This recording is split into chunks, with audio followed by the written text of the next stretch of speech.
Yeah. Oh, okay. So I'm gonna take 5 here, and I will start the space news because the yeah. I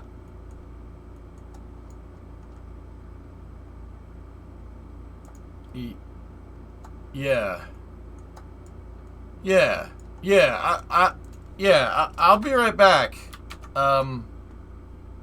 Here, you guys can watch it again for further review. I'll be back, and then we'll start space news. I okay. All right. Side note: those landing legs, I'm really happy with those. We got to come up with some cladding for them, and then yeah, those things are going to be really nice. I'm really happy with how they came out. So, EJ's space and rocket review. Science and technology. Let's do this. Play this during break. I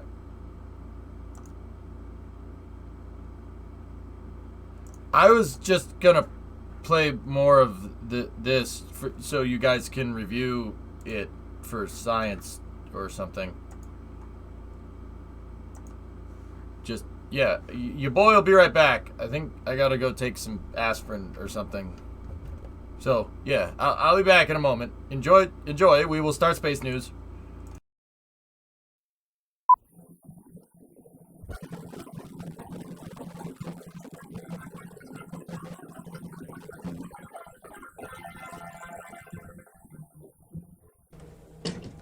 The original machine had a base plate of prefamulated amulite surmounted by a malleable logarithmic casing in such a way that the two spurving bearings were in a direct line with a panometric fan.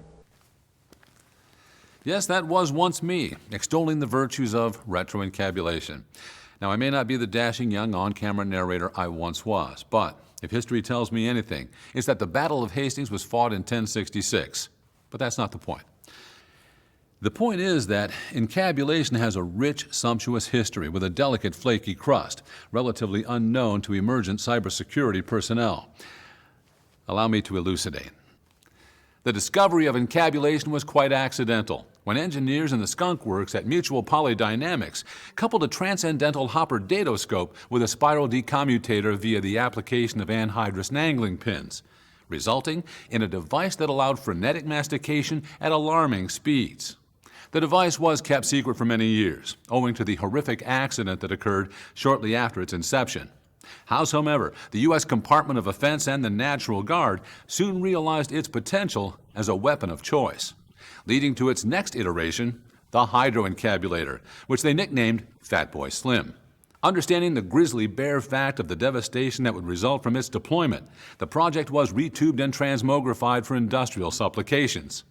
This version, known as the pseudo-encabulator, was the infernal Faustian engine that allowed post-war America to realize its aspirations and become the domino player on the world stage. Everybody was encabulating. I do not understand you. Well, I knew you wouldn't, but if I'd have told you before, the answer meter on the other side permeates the canoe to spell hepulous, and that's the entire secret. There you have it. During the tumultuous 60s, the psycho-funkadelic vinyl encabulator emerged as the long-haired hippie people's answer to their parents' aging technology, scarving a resonance groove in the hot wax of a new generation of encabulators. However, interest in encabulation waned precipitously until the late 80s, when the public was ready for the next transubstantiation of encabulation, the extraordinarily populist turbo-encabulator. Now, basically, the only new principle involved is that instead of power being generated by the relative motion of conductors and fluxes, it is produced by the modial interaction of magneto-reluctance and capacitive directance.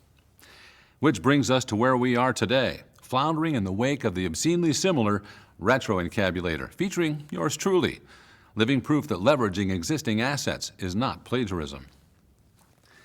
Now, despite encabulation's unparalleled success in reducing sinusoidal depleneration through advanced dingle arm technology, it has failed to meet the unanticipated needs of the cybersecurity industry to create zero-trust operations in level zero monitoring environments to ameliorate zero-day process attacks.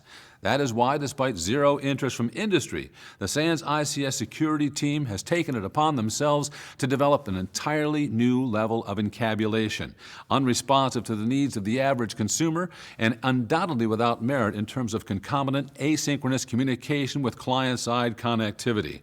Ladies and gentlemen, ISACs of all sectors, beer included, and children of all ages, may I present the Hyper-Encabulator.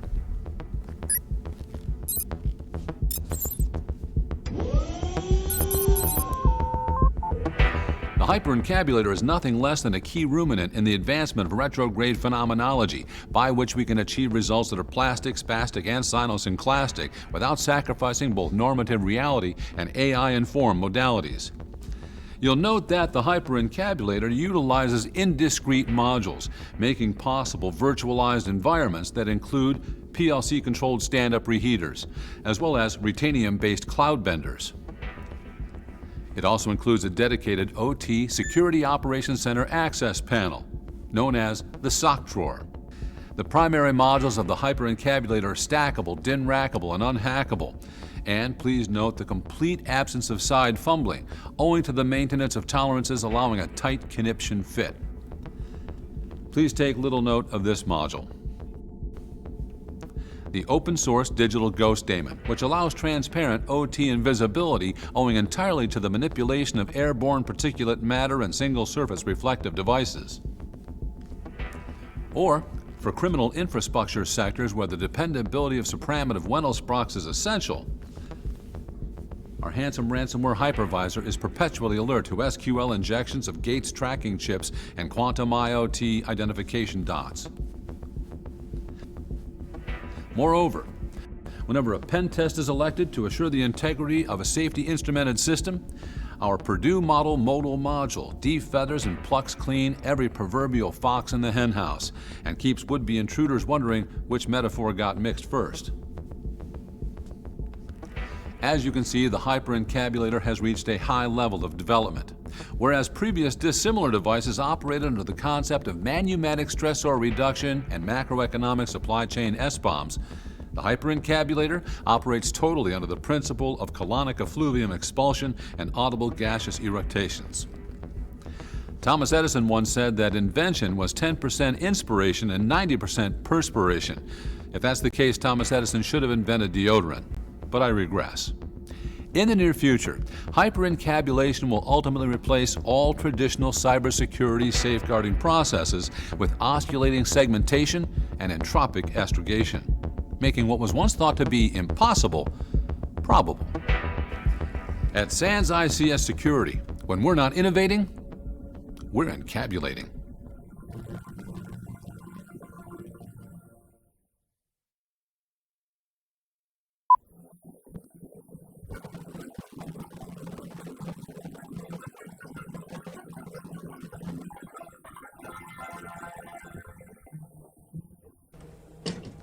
The original machine had a base plate of prefamulated amulite surmounted by a malleable logarithmic casing in such a way that the two spurving bearings were in a direct line with a panametric fam.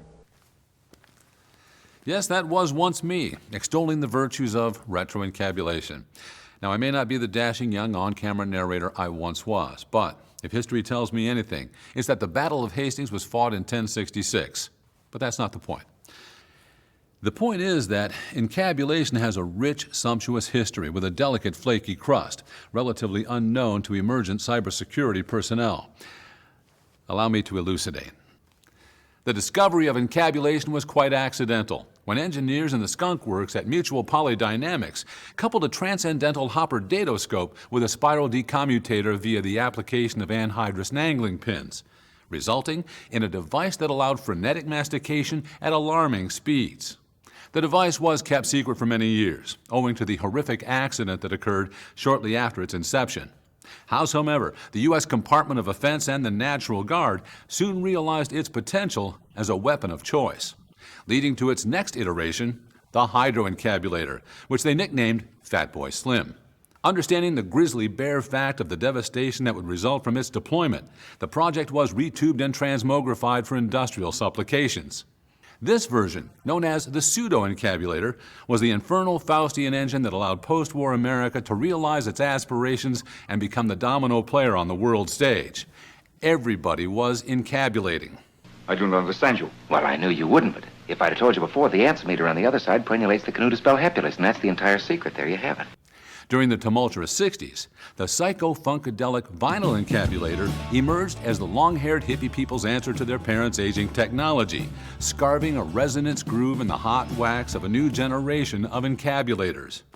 However, interest in encabulation waned precipitously until the late 80s, when the public was ready for the next transubstantiation of encabulation, the extraordinarily populist turbo encabulator. Now, basically, the only new principle involved is that instead of power being generated by the relative motion of conductors and fluxes, it is produced by the modial interaction of magneto-reluctance and capacitive directance.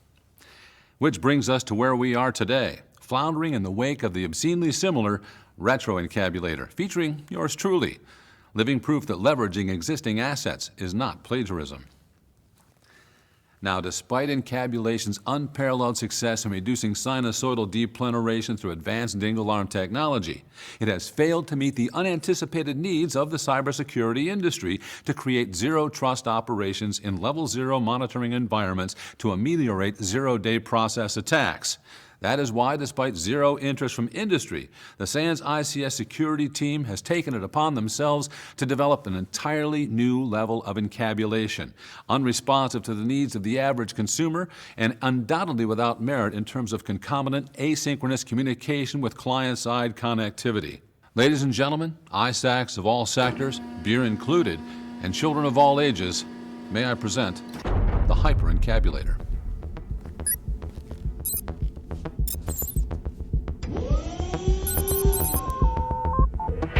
The hyperencabulator is nothing less than a key ruminant in the advancement of retrograde phenomenology, by which we can achieve results that are plastic, spastic, and cynosynclastic without sacrificing both normative reality and AI-informed modalities. You'll note that the hyperencabulator utilizes indiscrete modules, making possible virtualized environments that include PLC-controlled stand-up reheaters, as well as Retanium-based cloud benders. It also includes a dedicated OT Security Operations Center access panel, known as the sock drawer.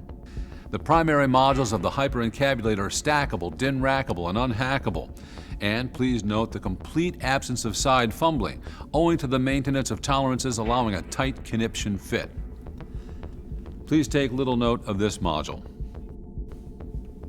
The open-source digital ghost daemon, which allows transparent OT invisibility owing entirely to the manipulation of airborne particulate matter and single-surface reflective devices.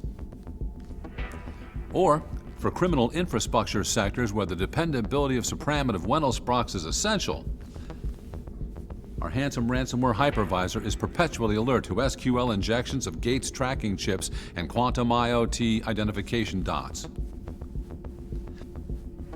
Moreover, whenever a pen test is elected to assure the integrity of a safety instrumented system, our Purdue model modal module defeathers and plucks clean every proverbial fox in the henhouse and keeps would-be intruders wondering which metaphor got mixed first. As you can see, the hyperencabulator has reached a high level of development.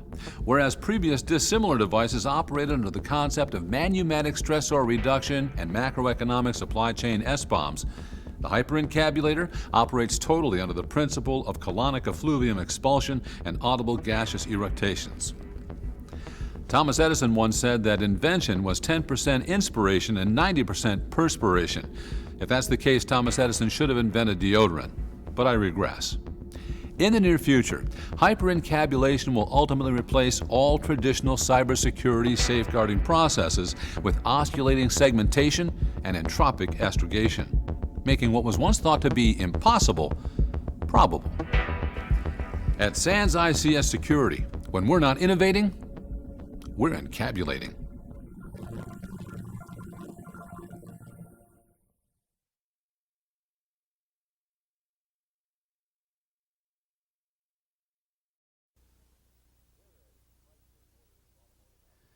Here at Chrysler Motors Automotive Operations, research has been proceeding to develop a line of heavy-duty transmissions that establishes new standards for reliability, durability, and quality.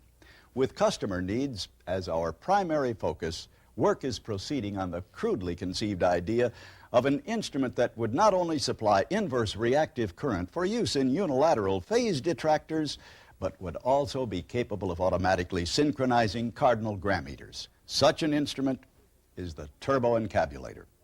Now, basically, the only new principle involved is that instead of power being generated by the relative motion of conductors and fluxes, it's produced by the modial interaction of magneto-reluctance and capacitive duractance.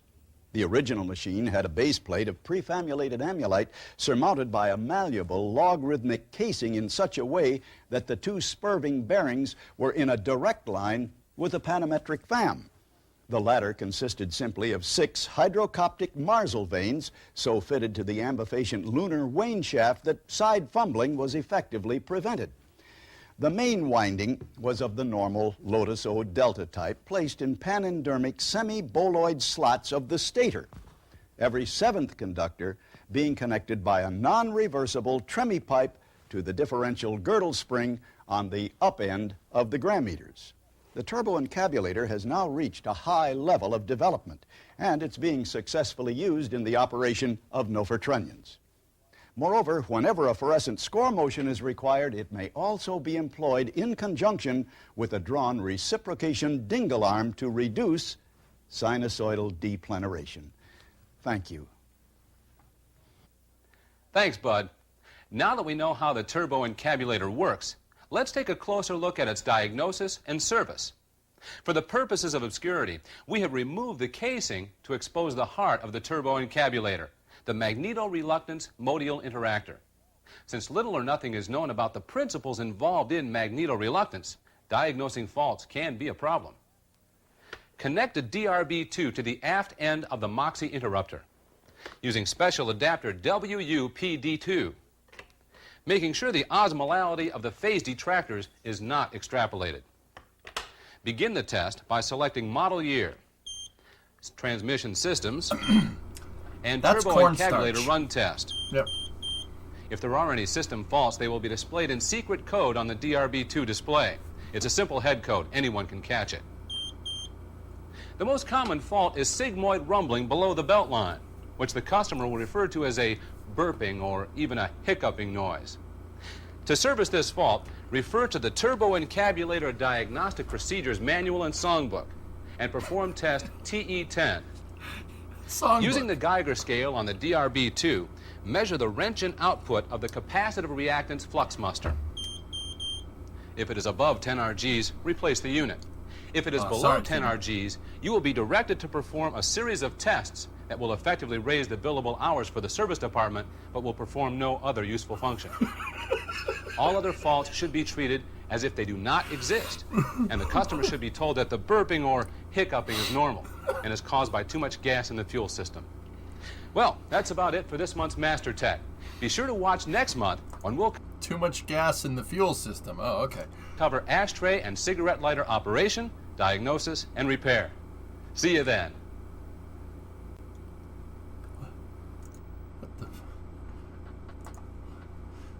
Too much gas in the fuel system. Right. Oh.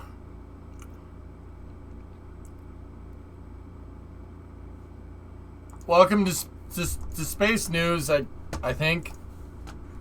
Alright. So... Does it smell burnt toast? Anything? Alright, so... Okay. Let's dial it in. Dial it in. Dial it in. Come on. Okay, so we got some news coming from NASA. Got a little bit of interesting news coming from SpaceX and by proxy NASA. Discovery, going throttle up. And we also have Starship updates here. Also, machine guns firing into rocket engines. Yeah, you thought I was making that last part up. I know. Oh, we got a new NSF Kennedy Space Center flyover. Very nice. Okay. MacB, thanks for the 18 months, man. I appreciate it. We got Relativity rolling a new stage into the Cape, and yeah, that's pretty much it. Okay. I think we have enough to This get... video was made possible by Jack? Brilliant. Jack? Hey, space fans, Jack Beyer here. Jack? Where are you? With NASA spaceflight. In today's flyover, we see that stacking of the Starship launch tower at pad 39A I mean, we're already here. We might as well start with this video. Why not? is imminent, as evidenced by parts of the massive crane that will do the job being staged on site. We also have views of new hardware for Blue Origin's Jarvis test tank, and we get a look at Relativity's launch pad. We've got a lot to go over, so let's get right into it, starting with SpaceX's Hangar X and Starship Factory at Roberts Road. The build-out of the Roberts Road complex continues as SpaceX works on multiple projects around the site at once. At the launch tower fabrication area, no new segments have been built since our last flyover. Rather, the segments that were already constructed have had additional work done on them. Segments 1 and 3 have more hardware being installed on them, like handrails both on the outer perimeter as well as in the elevator shaft. The elevator is getting additional hardware, like the outer doors that prevent you from falling into the shaft. No one wants to fall These into two the segments shaft. are labeled as levels 1 and 5, which are the levels of the tower directly above the concrete base and the level of the quick disconnect arm, respectively. You can see here that level 5 is indeed getting the initial hardware needed to support the quick disconnect arm. Hey, Gil. Since the segments were assembled in a different order than they will exist on the tower itself, segments 1, 2, 4, and 5 correspond to tower levels 1, 2, 3, and 4, respectively. These segments can be seen with a raceway installed on the corner opposite from the side of the tower the launch mount will be on. This raceway will eventually house the wires, conduits, and other ground support equipment that will be used for all the power and fluids needed for the tower to get all of its Mechazilla superpowers. Yes.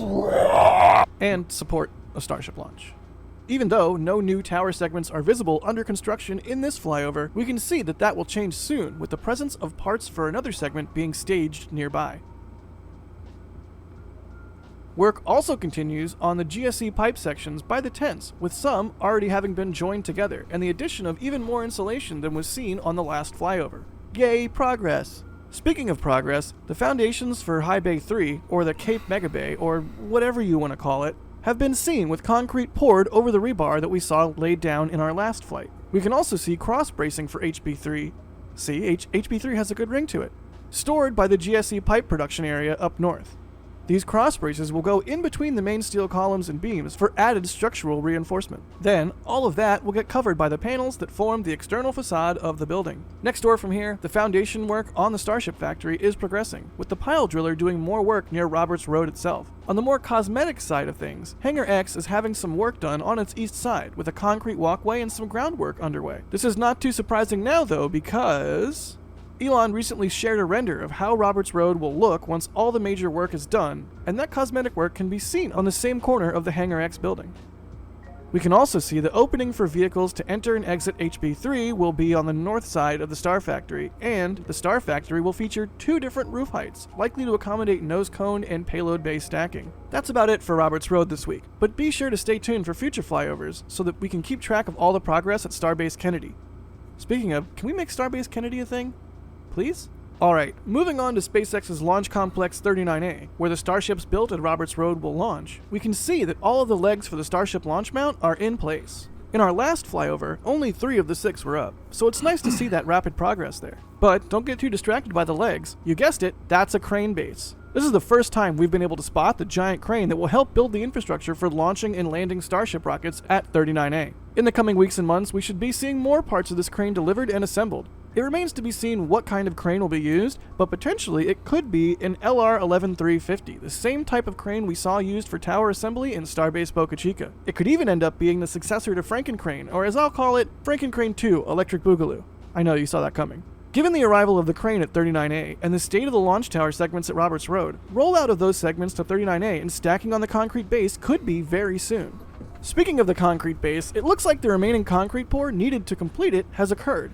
You can see what it looked like during our last several flyovers here compared to now. We can see that more work is also ongoing on the future location of the drawworks for the Mechazilla system. Once the concrete cures, the first launch tower segment will be stacked on top of it.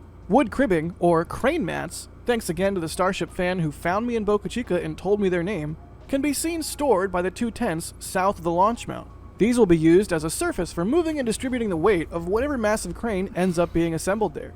Nearby, several supports for GSE lines are also visible to the north of the launch tower and over at the former Starship landing site by the two tents. Those are conduits. Finally, we were also able to spot the Electrical. octagonal foundation that is located by the main ramp that we were only previously able to see from satellite pictures. We still don't know what kind of work is being done here, but as always, we'll keep watching. My personal bet is on some sort of Starship testing or staging infrastructure, but really I have no idea. Changing pace a bit to more Falcon-related things, we can see at the main ramp at 39A that the transporter erector, or TE, used for Falcon 9 is not present outside, which indicates that it is back in the hangar for rocket integration. This makes sense, as SpaceX is gearing up to launch the CRS-25 mission from this pad in the next few days. Update. While this video is being edited, it was announced that CRS-25 will be delayed due to an elevated propellant reading.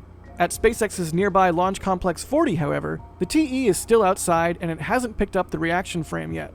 It is expected that SpaceX will launch the Nilesat 301 mission from here in the next few days, so that will have to happen soon.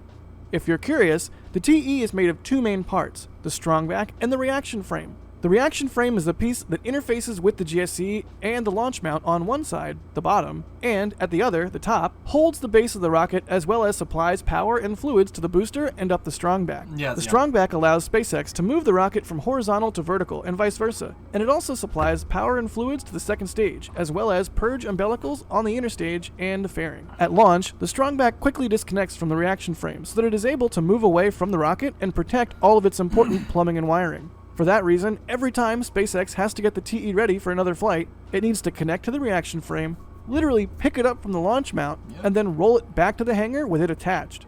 Since we see that this hasn't happened yet at Slick 40, at the time of the flyover, it's likely that SpaceX can just process Falcons with fairings and commercial satellites much faster in general than it can process rockets that have a Dragon on top. At Port Canaveral, SpaceX's fleet is also in great shape, with a shortfall of gravitas seen ready to depart for its role as a landing site for CRS-25's booster. That booster, by the way, is B-1067, which will be on its 5th flight, and the Dragon is C-208, which will be on its 3rd flight. Bob and Doug are also at the ready for use tugging the drone ship and recovering the fairing halves from the Nilesat 301 mission. Meanwhile, the other East Coast drone ship, just read the instructions, was nowhere to be seen because it was an early bird this morning and left port for the Nilesat launch before we could even spot it. Next up, let's talk SLS. While no orange rocket was present at Pad 39B as of this flyover, by the time you're watching this, it will have rolled out from the VAB and made its way back to 39B. While there, it will attempt once again to perform the all-important wet dress rehearsal necessary for the vehicle to be ready for launch. The NSF team was on site for rollout, and we streamed it live, in case you're on the lookout for SLS nighttime rollout goodness with a healthy dose of in-depth info from Philip Sloss and Chris G. We'll put the link in the description.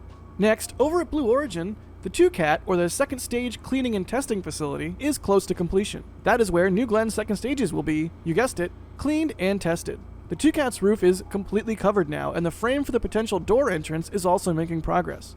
It might not be that much longer until we are able to see them outfitting the inside of the building to prepare it for operation. You can already see the different levels inside looking pretty complete in terms of overall structure. Hopefully the door takes a long time to build and obscure our view. On the south side of Blue Origin's campus, not that much has changed since our last flyover. One thing of note, though, is the progress made on the foundations for the warehouse expansion that is currently underway. Thankfully, Blue Origin updates don't stop there.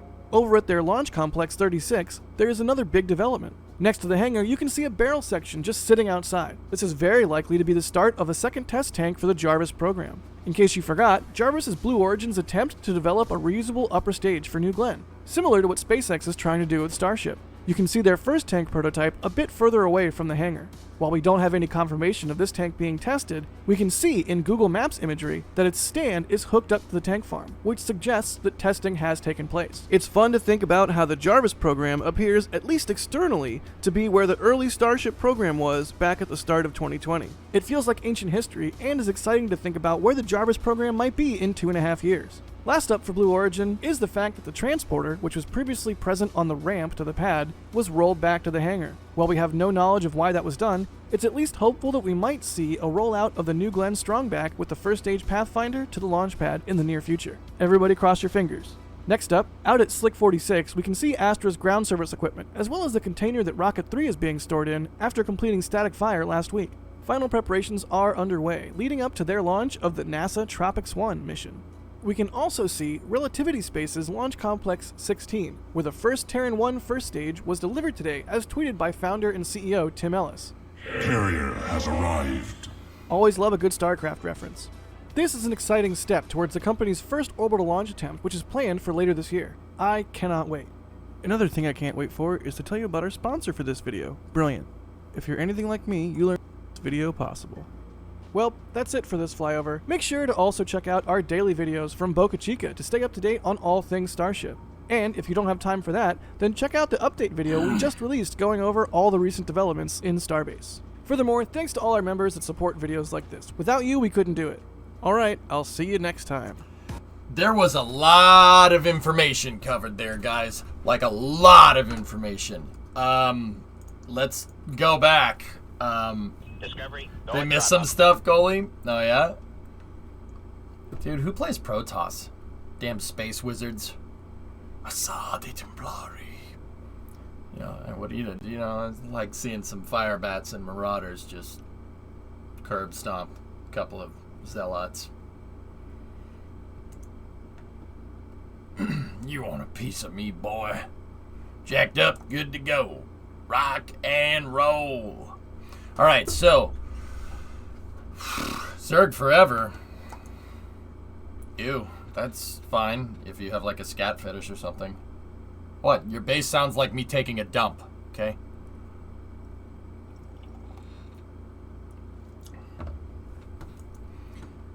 That didn't really make a whole lot of sense with the numbering thing.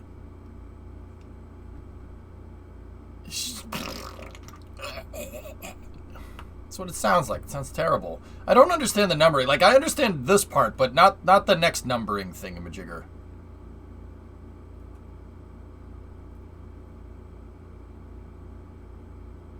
Yeah, that's the hookup for the QD. It looks like they're doing a lot more sub-assembly here, guys. They're installing a lot more components on these things. Than they did at Boca Chica. Boca Chica, these were all skeletons, and then they just stacked them, and then they started installing the pieces later. It looks like they've optimized that process to be able to install this stuff on the thing before they put it out there. They built them out of order.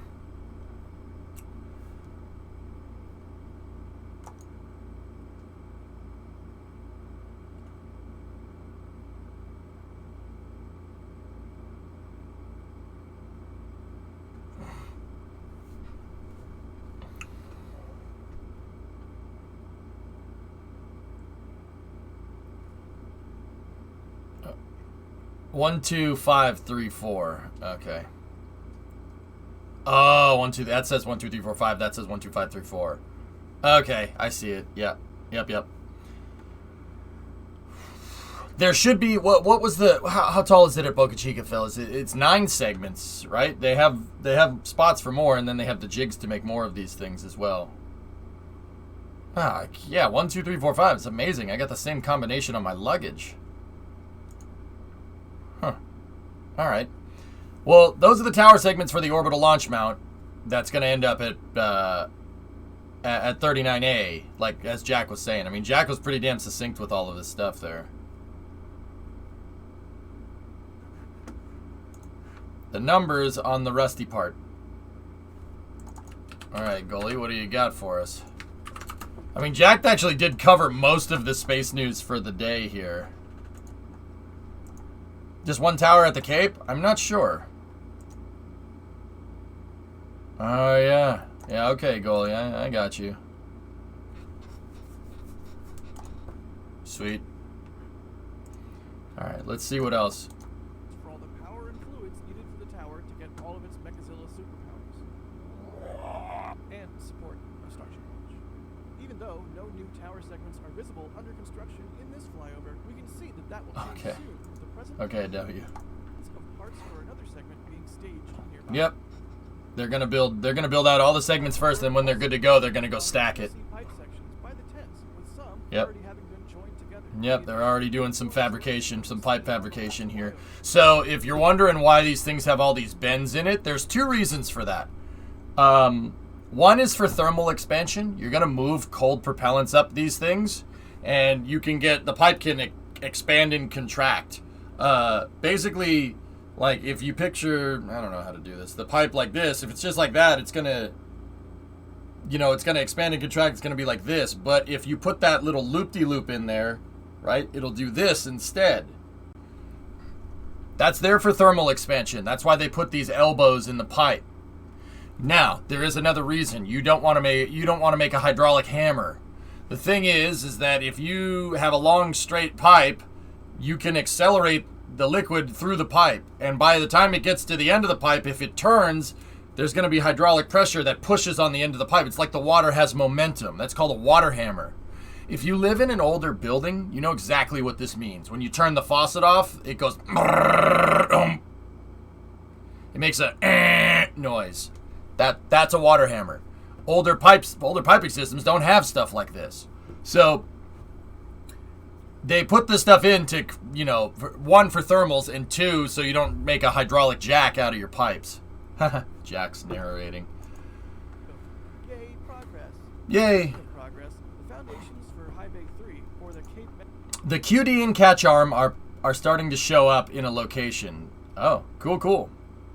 Mega Bay, or whatever you want to call it, have been seen with concrete poured Yep. over the rebar that we saw laid down. This is a High Bay. We can also see They did a concrete slurry foundation there. If you go back and look at this, you see how kind of like, if you look at the exterior of this, you see how non-uniform that is? That's concrete slurry all day. At least I think it is. Meaning that if you're trying to pour concrete into a ground that's kind of watery, you pour the concrete in and you just pour it in and it displaces the water and it pushes all the water out.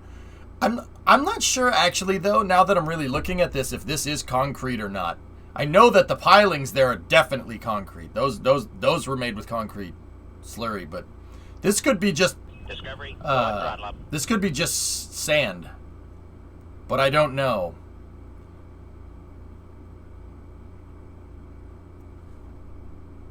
Yeah, by the looks from the animation, it'll only be one bay.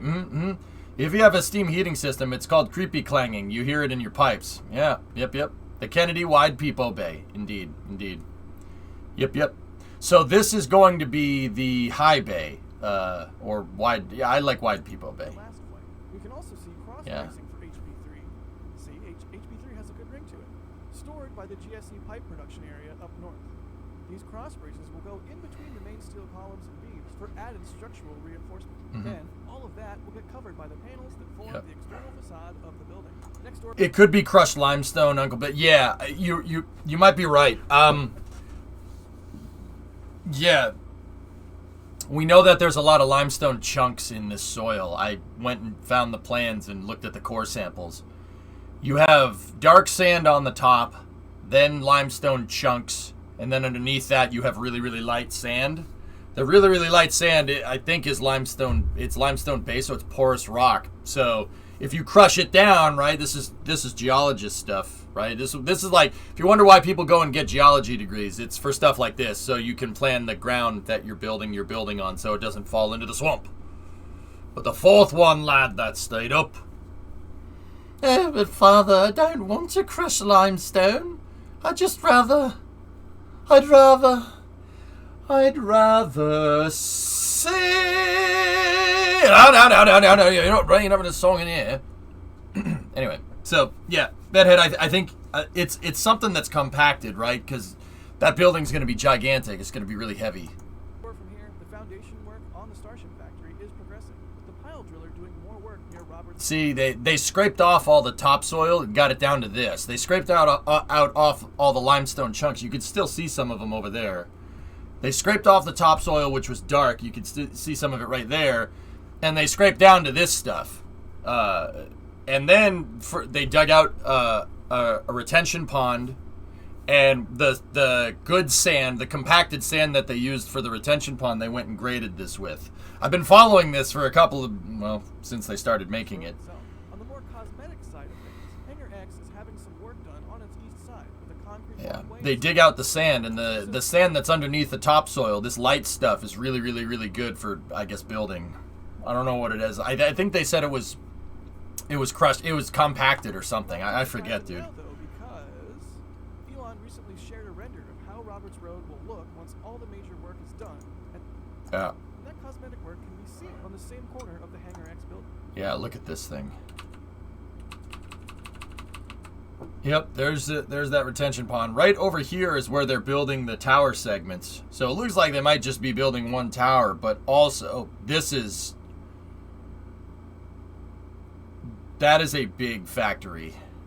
Yeah, note that they don't have like a mid bay, a high bay, and a wide bay. It's just the wide bay. Just one big one for putting the boosters together and starships. The wide bay allows for multiple processing. You could process starships on one side and then use super heavies on the other.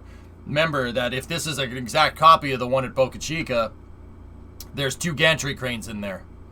So it's kind of like a little mini VAB almost. Actually, it is a little mini VAB.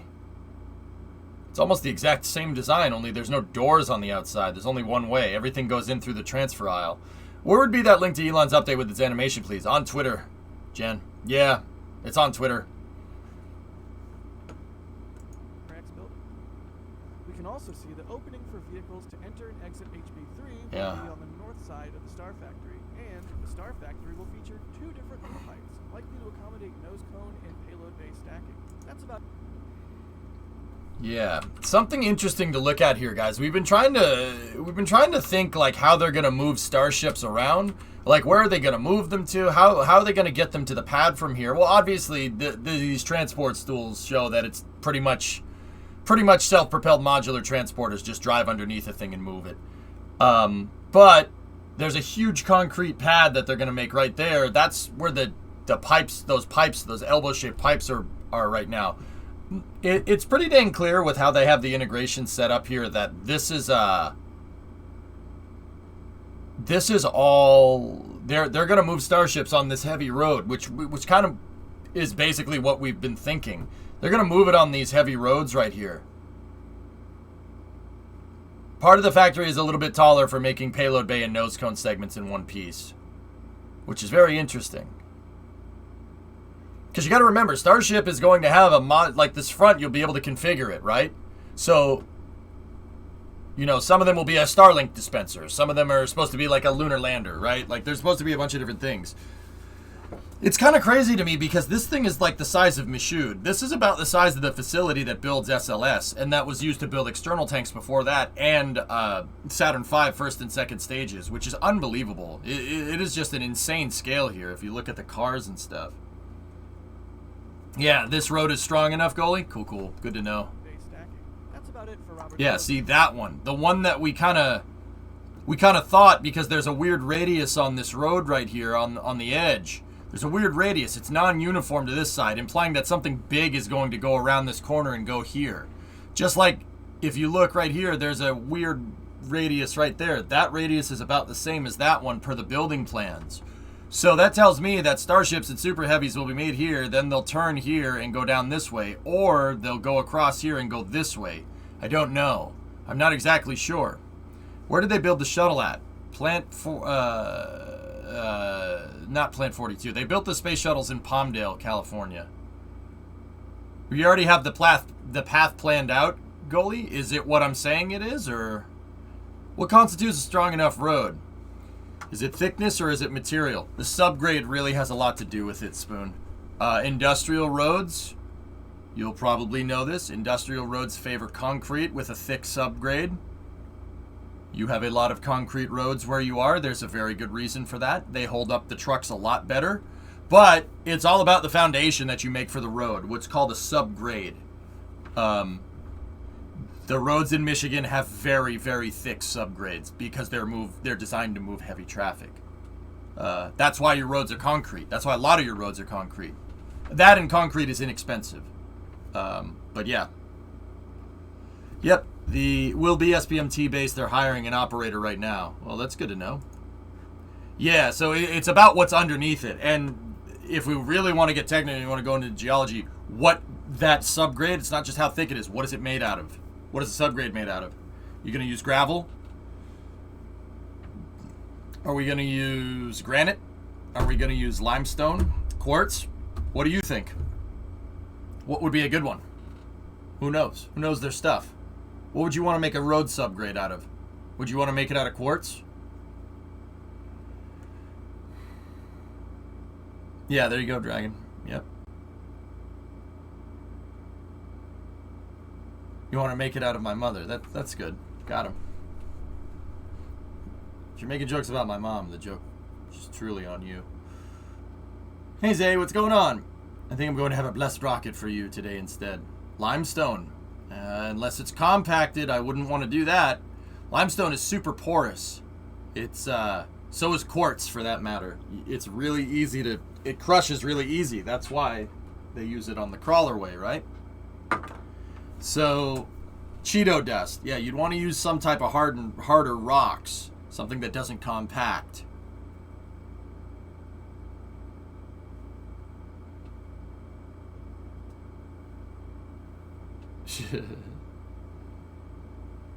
Legos. If you want to get a flat tire, yeah. Granite? Granite is actually a combination of a bunch of different rocks. That's why it's all multicolored and stuff. It's like iron and nickel and a bunch of other things. That could work. Enemy corpses. Nice try, Blood Angels.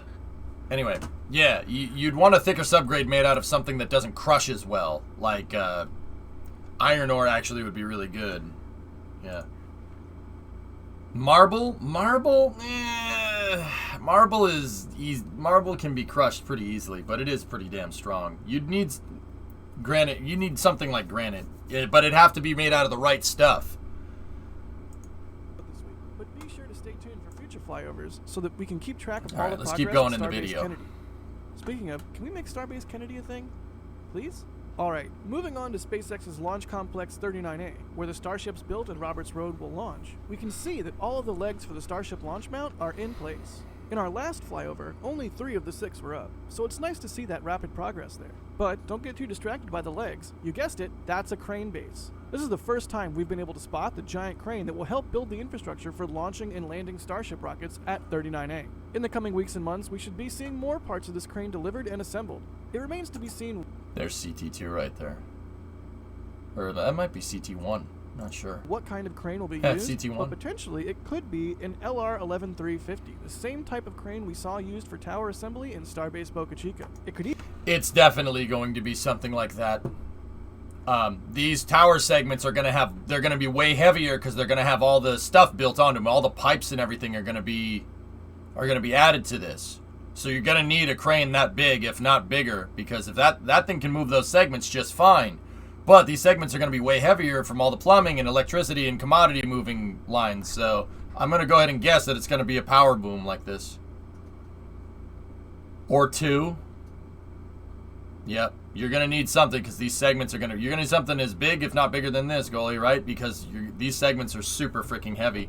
Marble is just pretty limestone. even end up being the successor to Frankencrane, or as I'll call it, Frankencrane 2, Electric Boogaloo. Nah, T-Man, that could work. Given the arrival of the crane at 39A and the state of the launch tower segments at Roberts Road, rollout of those segments to 39A and stacking on the concrete base could be very soon. Burb. Speaking of the concrete base, it looks like the remaining concrete pour needed to complete it has occurred.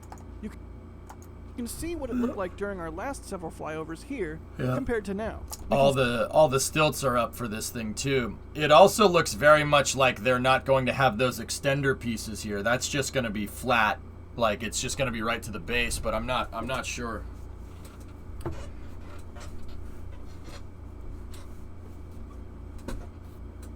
Okay. This type needs sleep now. There you go. I think this is the octagon thing that's going to be over there is a suborbital pad, like cryoproofing test stand, similar to what pad A is at Boca Chica right now. These also right here, these the concrete things that Jack was pointing out, those could be for electrical.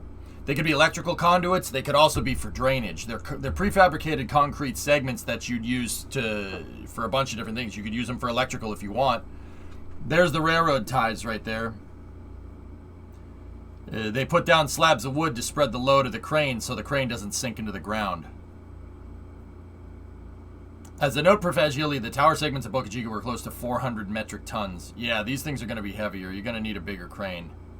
The 11350, I'm not sure it'd be able to do that. You'd need more than one, like what Goalie is saying. That and Goalie operates cranes like that, Thomas, so I think he would know. Yeah, see? Those are for conduits or drainage.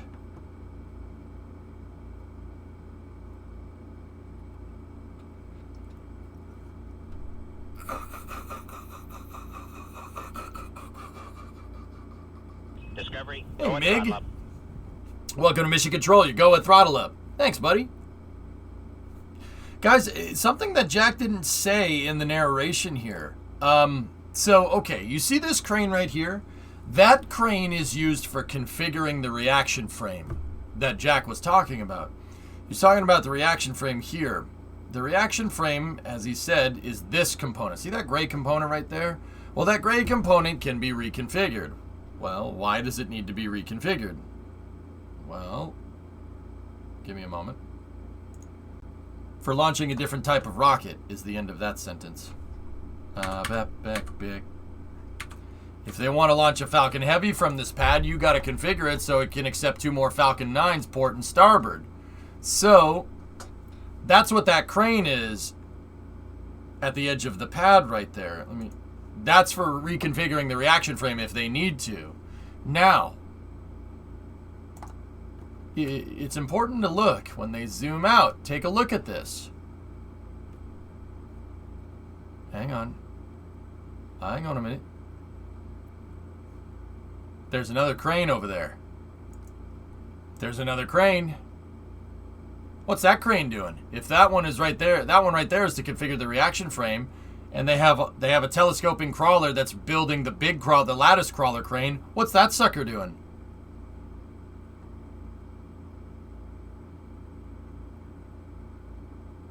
What I want to know is why they can't just leave the reaction frame with holes for the other 2 Falcon 9 cores at all times. Hold down points. Same crane, different angle. Goalie, what's that crane doing over there? Why don't you tell him? Oh yeah, we'll talk more about CRS-25 in a moment. To build the bigger crane. It's not in the right spot.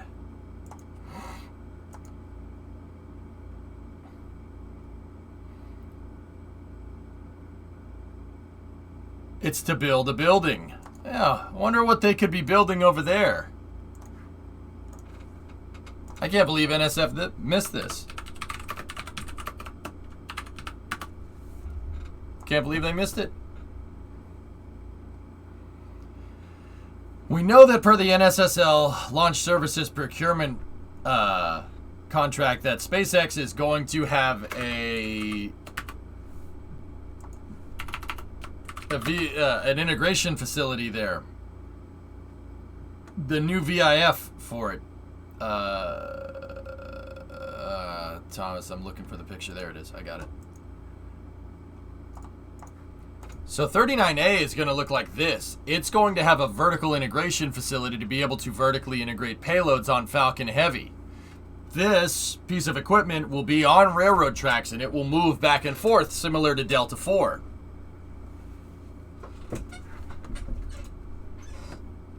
Yep, here's a closer up render of what it's supposed to look like. There you go. See? That's going to be able to make a payload changeout room so they can add payloads to Falcon Heavy in a vertical configuration for defense contracts. And we just happened to see a crane right in the exact area where that's going to happen. Pretty nuts, huh? Big spy sats need to be stacked vertically, indeed. So, yeah, they got that crane chilling over there.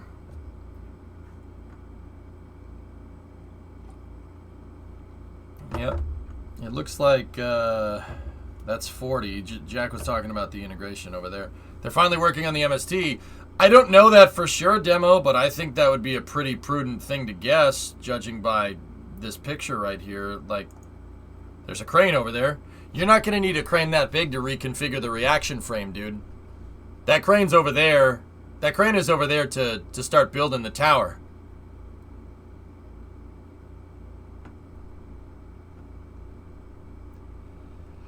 Slick 4 should be getting one soon.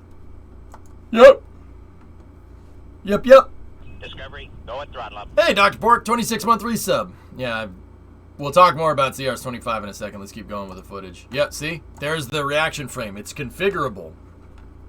You need, once again, you need it configurable because the hold down points are in the way. The left and right side hold down points. They're in the way. Falcon Heavy, when the transporter erector, when you're in Falcon Heavy configuration, uses something called a compression bridge. For the people that really want to know this, if you really want to nerd out about it, I have a picture of it. I'll show you. So this is the idea, the reaction frame. This was photoshopped from a long time ago, before we figured out what it would look like. But if you kind of look at this whole thing kind of coming together, let me see if I can find a better picture of it. There we go. So, check this out. Falcon 9 has two types of things that attach to the first stage. There's a tail service mast umbilical, which goes up and down, right there. And then you have these things, these big armored boxes. Those are the hold down points. Falcon has a retractable hold down point, like a landing gear almost. Does anybody know why? Why would you favor a retractable mechanical hold down point over like an explosive bolt? Why would you want to do that? What are you trying to achieve here? Think about this for a second. You want reuse. Explosive bolts aren't very reusable. They're really pretty much a one-time use, like a firecracker or something, because it's basically what it is. So these things, the hold down points are actually kind of look like this. They look like these guys here, and they actually flip out and then they retract into this box, and then this cover slams home so the hold down point doesn't get blasted by the rocket motors. Now, this is a single stick Falcon 9 in this picture, so you have a hold down point at 12, 3, 6, and 9. But when you're in Falcon Heavy configuration, that can't be there. So you can see that they have the hold down points open, still configured there for Falcon Heavy, right? But there's not a hold down point over here, and there's not a hold down point over here. Huh. That's weird. Well, it's because that hold down point is right there. That crane picks this whole box up and then moves it over here on both sides. So that makes the frame look like this. And then they install more TSMs. There's two tail service mast umbilicals. One is at the 1 o'clock position, and the other one is at the 7 o'clock position. One fills liquid oxygen, the other one fills RP1. Simple as that. And then you need 4 more, 1, 2, 3, 4, 5, and 6, to fuel up the Falcon Heavy side boosters. And then you need to configure the hold down point, take it and move it over here. Now, Falcon Heavy, I know what people are going to say. Well, okay, then what about the center points? Well, the hold down points are what hold Falcon Heavy together on the bottom. See? The hold down points. They literally took that thingamajigger that I was talking about, the thing that attaches to the hold down points, the claw, right? And they mounted it on the Falcon Heavy side boosters, no, reverse that. They mounted it on the center core, so the center core actually accepts the hold down point interface. I'm not sure I'm using the right nomenclature here, but the center core basically on the sides has the latching mechanism that's from the launch pad. And that's how they hold this thing together, and then there's some extra struts to make sure that the boosters don't do this, right? That's what those side struts are for. Now, if you notice, there's a big pad right here on both sides of the center core. The reason why there's a big pad is because, well, that thing gets really heavy. It's kind of in the name. So, let me go back. they install these things right here. See these kind of triangular pieces right there? Guess what? There's a flat spot at the top of these. These are called the compression bridge. The compression bridge is designed to make sure that you don't have torsional loads on the reaction frame. Basically make sure the reaction frame doesn't twist. They're huge struts that hold the whole thing together, because that does not look too sturdy, does it? The whole thing could kind of twist like this if you're not careful, right? So they have the compression bridges, and that's what that crane does. The crane that's sitting by the frame can reconfigure the hold down points, put new fueling paraphernalia on there, or it can install the compression bridges. And the reason why you do that is because you'd install them vertically, because it's easier to do it that way before you move the whole thing into the HIF to put a rocket together like that. That would be really difficult to install it that way, wouldn't it? They do it while it's in the vertical configuration. So Falcon 9's pad is actually vertically integrated, which is ironic. So I know what that crane does, and there's another crane to the left of it that's going to build out the mobile service tower, which is going to be really cool. And I'm going to go ahead and bet that they'll have a bridge crane on the mobile service tower, and that bridge crane would probably be able to reconfigure the pad really, really easily, actually. Yeah, now that I'm thinking about it, they should be able to reconfigure it right with the pad. That shouldn't be a problem.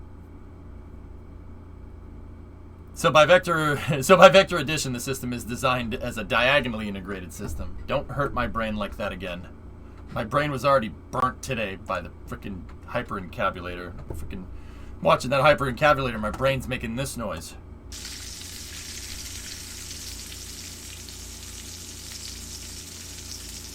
The inner machinations of my mind are an enigma.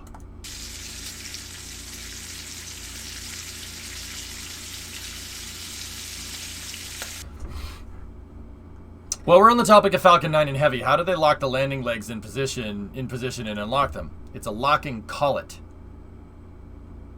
Milk spills. Skunkaman, how are you? So, in that NSF video, you definitely see that crane that they're working with right there, which is pretty sweet. Yep, there's another shot of the compression bridges right there. It's all configurable. It all bolts together, but it's like an erector set for somebody that's 150 feet tall. Hey-o! Did you finish the legs? Oh yeah. You should go back and look at the VOD. You'll like them. EJ, that shuttle tank the shuttle tank you contacted the museum about got back to me. Turns out they are the owners of it as of now. Then they gave me the phone number for the president of their country if we have interest. Really?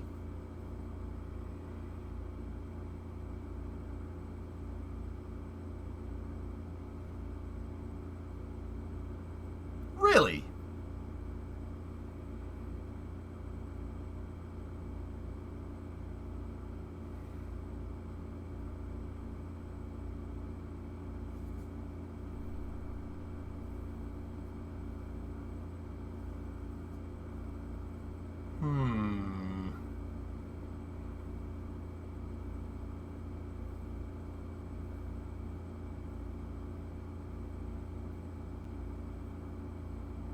Yes, sir. His name is John Murphy.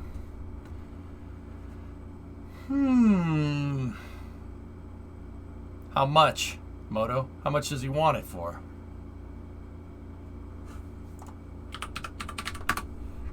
Guys, what Moto and I are talking about, just on a quick side note, what we're talking about is this. No, Victory, how about you shut up?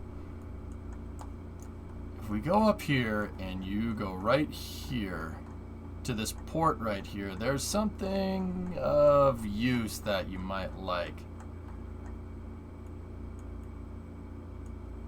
That's a real shuttle external tank. It's one of two left.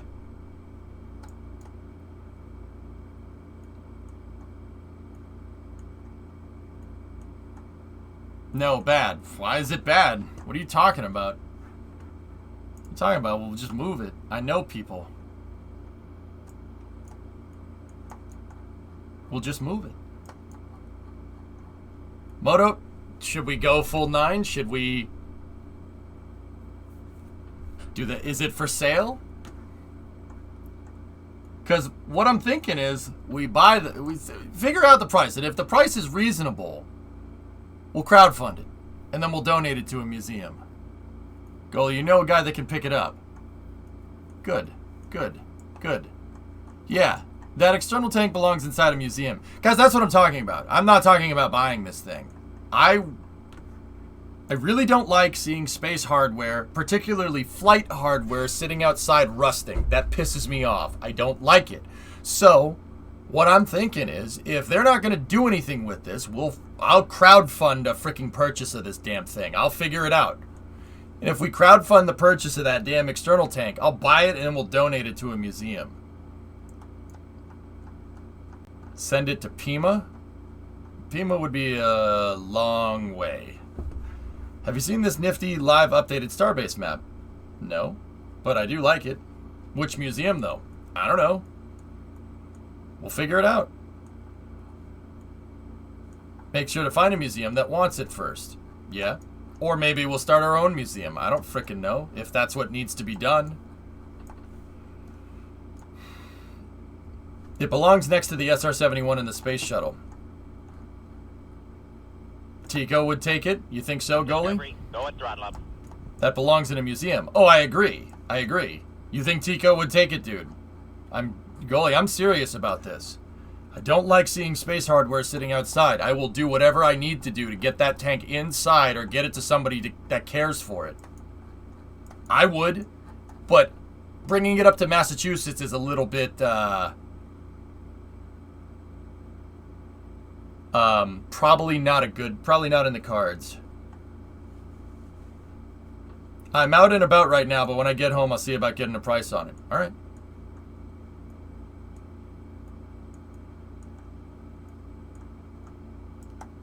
Yeah, Rogue, if you're wondering, shoot me a DM in Discord if you're wondering. Moving it to the Smithsonian would probably be a good idea. It would look mighty fine next to Discovery and that SR-71. Somebody already said it in chat. Guess who's back? Hey Vulcan. You remember this gem?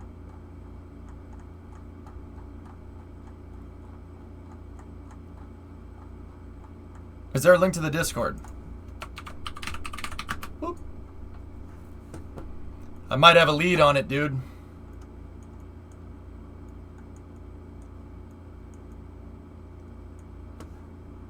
I might have a lead on it. How about the USS Intrepid? I'm not sure if they'd want it. Who has it? I'm not saying. It's none of your business. It's none of your business. No, I'm serious. I'm very, very dead serious about that. I've been looking into starting a nonprofit that buys space hardware and then donates it to a freaking museum. Because I'm very, very sick of seeing space hardware outside. It pisses me off. Yeah, that frankly makes me very upset. This stuff should be inside, and it should be in a climate-controlled environment so it can be preserved, at least for the engineering, so you can use it to teach people about different spacecraft. This one is a shuttle external tank that's sitting in the middle of nowhere in Florida. I'm serious. It's a real shuttle external tank that was donated to a museum after the shuttle program ended, and then the museum went belly up. It's been sitting there for 10 years. It could live outside at Pima, right? Yeah, John, how are you going to get that tank to Pima? How are you going to do that?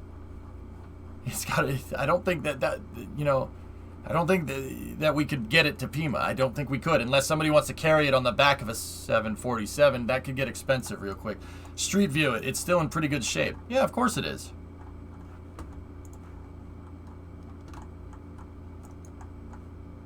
There's not many external tanks left in existence. Most of them were expendable. But there it is. It's still got its truck and everything. That's a real shuttle external tank. That is a real one. It's missing some parts here and there. I don't know, Synerd. Maybe. I don't know where the rest of the parts are for it. It's missing the truss segment. But that is an external tank that's just sitting there doing nothing. It's been sitting there for a decade because, like I said, the museum where it was going folded. So I'm sick of seeing space hardware outside, and I think I have enough connections to be able to crowdfund this. Last I heard they're in the building that it was going to. Can we respray it? I don't know. So, Moto, I'm serious. Reach out, dude. Reach out. And if we have to make a nonprofit or we have to apply for a nonprofit status, I'll do what needs to be done. I'm sick of seeing space hardware sitting outside. It really pisses me off. I will literally do this whole damn thing out of spite because I hate seeing that outside. It kills me. It really, really puts me in a bad mood. Could it fit inside, say, a C5? I don't think so, man. You want interesting photos of that external tank? No, I don't want photos of it, Vulcan. I want it. Who is the external tank? I want all the external tanks. Send the word. I want it alive, if not wasted. But I want it. That was the Warriors. Yep. Yeah, that was a test fit article. Heard that. And no, Spoon, I gotta ask. Yep. Nope, not a test fit. Are you sure that's not a test fit tank? I'm pretty damn sure.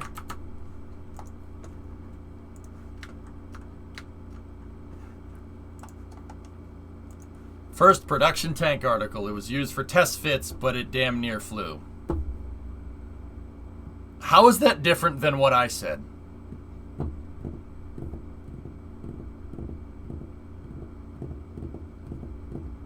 Porter, what's up, man?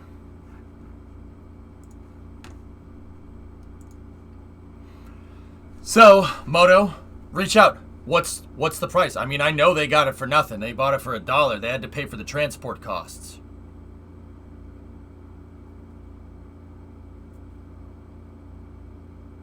You just went for a ride on your new bike. Cool. Bring me Spider, external tank man. Wait, what? I'm having trouble picturing size. Can you compare it to a semi-truck? All right.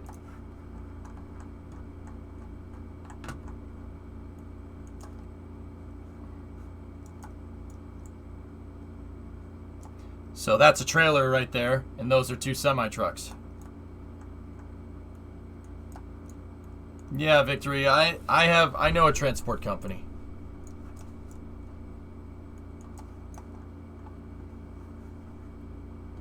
They transported them on a barge for a reason. Novus, what's Pegasus up to? You talking about Node 4? No, Ian, we got a lead on this.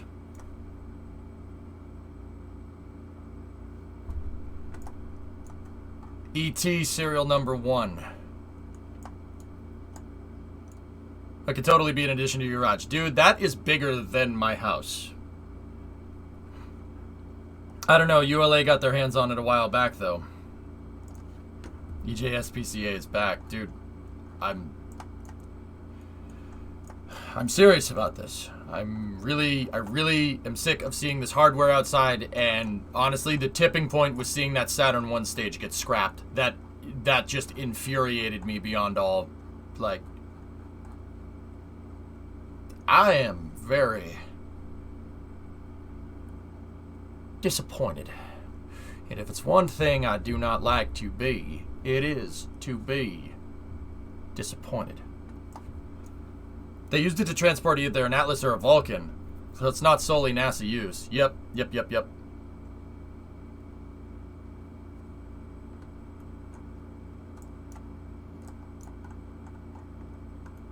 there's any way I could help with this effort, let me know. I equally hate seeing stuff out.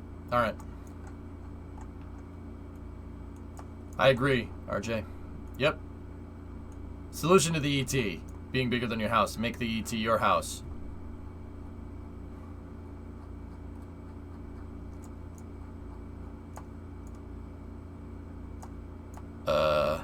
I don't want to wreck an external tank like that. I would ideally like to put a shuttle on my external tank, but that's not going to happen, so...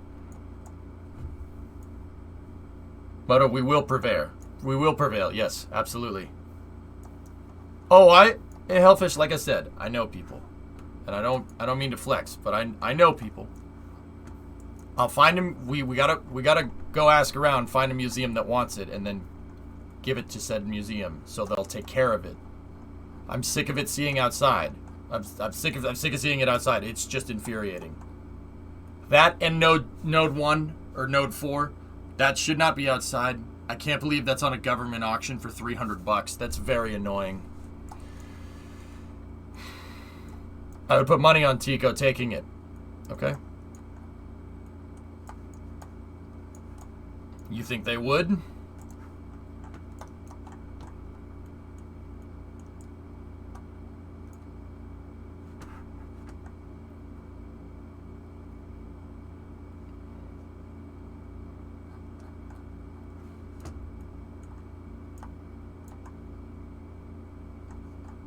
I mean, Goalie, where would they put that dang thing? Where is the museum part of Tico?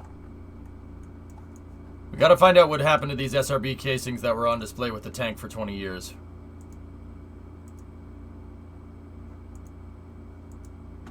We can find SRB casings, dude. They're around.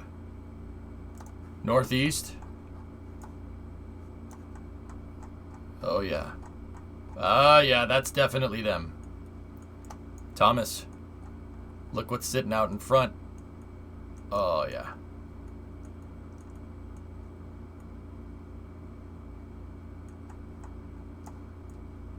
Yeah, Goalie, I think we should do this. It's not that far away and they're a prime candidate. Who do you know that works there? You think the Boston Museum of Science would take the tank?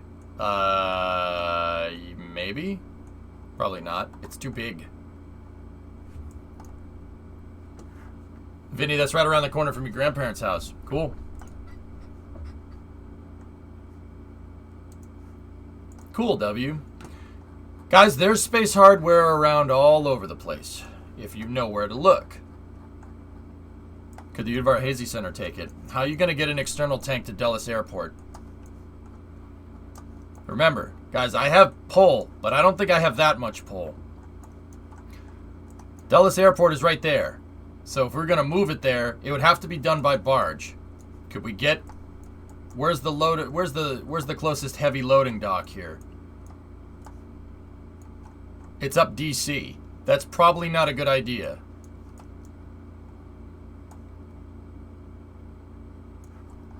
And then we'd have to move it down the highway. That's impossible. We'd have to take it apart, and that's not happening. The Guppy? Dude, it's bigger than the Guppy. Those external tanks are gigantic. Also racetrack. I mean, Udvar Hazy would definitely have the space, but how would we get it there? There's no way it can get there. Remind me tomorrow and I can have someone look at moving plans and costs from there to there. Okay? C5. Guys, the external tank is 8.4 meters in diameter. And how in the frick are we going to get a C5? How are we going to do that?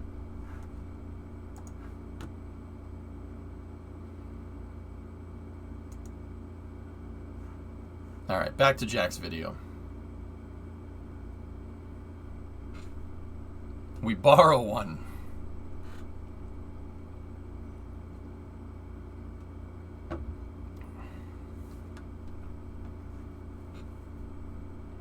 Okay.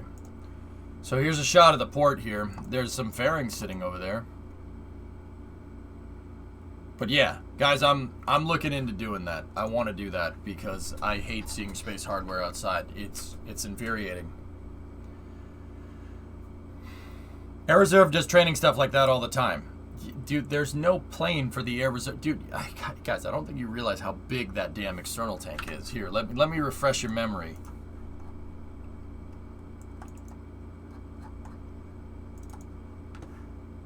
Does this help? I don't think people realize how big it is. It's freaking gigantic.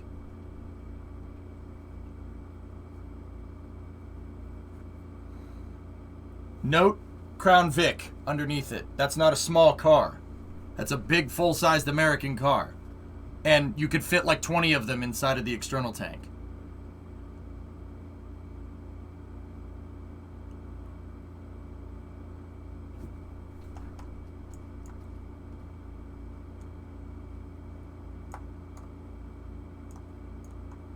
I need more ET pictures. I could fit it in my front yard. Jeez.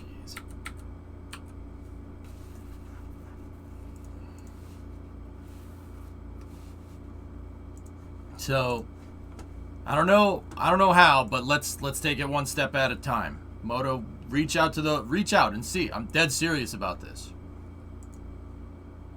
What's the dry mass of the tank? I don't know. Think Virgin Galactic would let us borrow their plane? It's no, you'd need Stratolauncher to move.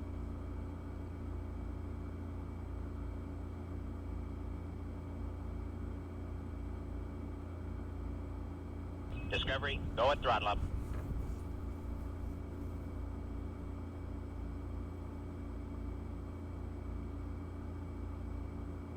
There's no way that's happening. Okay.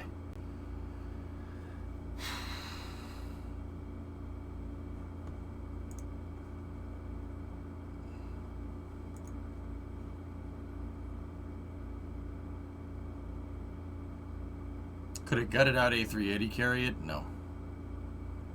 Dude, it's bigger. It's bigger than an A380. Guys, I don't think you understand how big this thing is. Anyway, let's go to the next bit of space news here. We'll see where that takes us. Check this out. Yeah, we would need the Atlas, the VMT.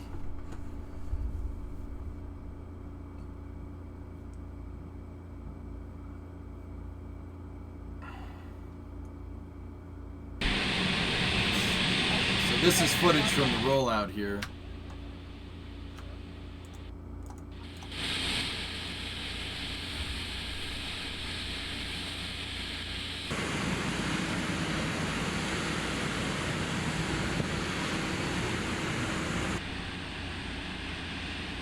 It wouldn't be rolling out if they didn't. So SLS rolled out last night, early yesterday morning. And there it is, rolling out for the second wet dress rehearsal. All the problems seem to be fixed.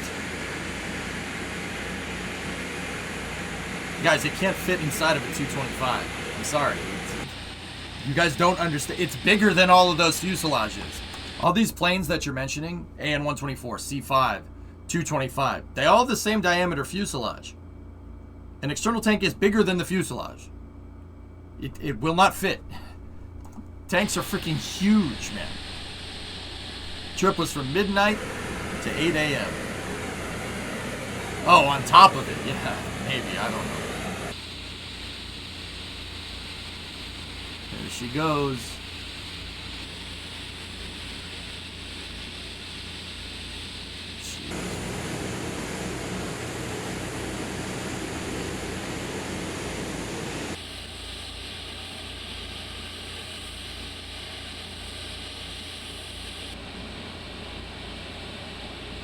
So that rolled out back to the pad. She's on the pad, ready to go.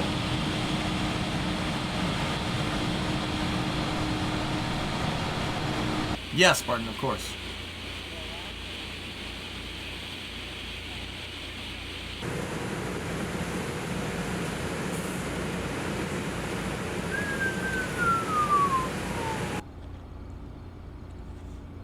That thing is freaking huge, man.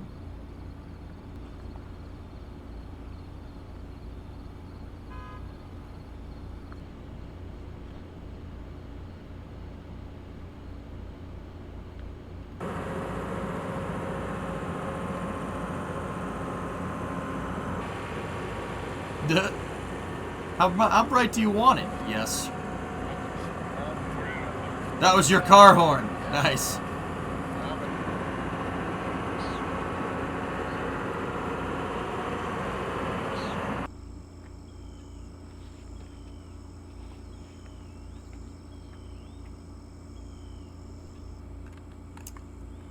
.5 of a mile per hour, guys, if you're wondering.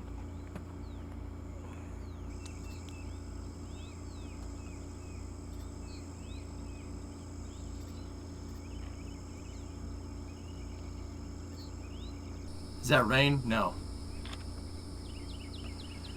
What issues did they have to fix since the last rollout? They had a piece of rubber that was caught in a helium check valve on the second stage, and then they had some problems with the processing flow of torquing down the hydrogen umbilical on the core stage. But that all seems to be fixed because they wouldn't be rolling it out if they didn't think it wasn't. Oh yeah, Vulcan, yeah, 0.7. I wouldn't be doing 0.7 with that thing on top of it. They'll roll back after the wet dress even after it's successful. Maybe you should tweet Elon about the external tank. Maybe he knows something about moving something that big. Maybe.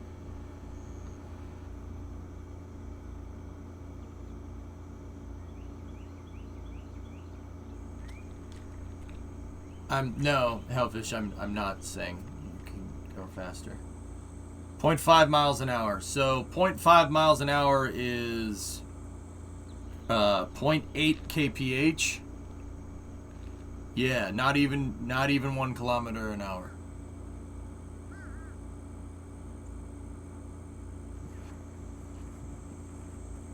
Damn. Ivan, when you're carrying 9 million kilograms, you really don't want to go fast. Yeah, you don't want to go fast. Oh, look at the jacks. It's auto leveling. There's the river rock getting crushed, like what I talk about. Oh man, that thing is cool. Oh, look at that!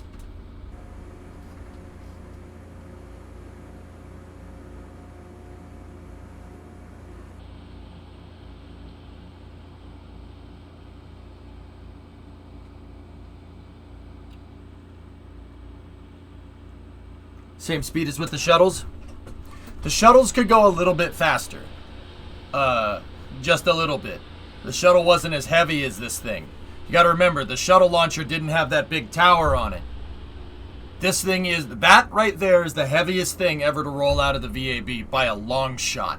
Because the SRBs are fueled, and it's as big as a Saturn V. 18 million pounds. Discovery, go at throttle up. That's unreal, man. It's about the same size, yeah. It's pretty comparable. Mr. Clutch, 16-month resub. Look at that thing. It's so freaking cool. That is a moving skyscraper. I like space equipment. I, too, like space equipment. Oh, yeah, 18. Yeah, that's right, Vulcan. You know what? That's a very good point. 18 million pounds is the mobile launcher, not included with the crawler. It's 22 million pounds with the crawler transport. Just saying.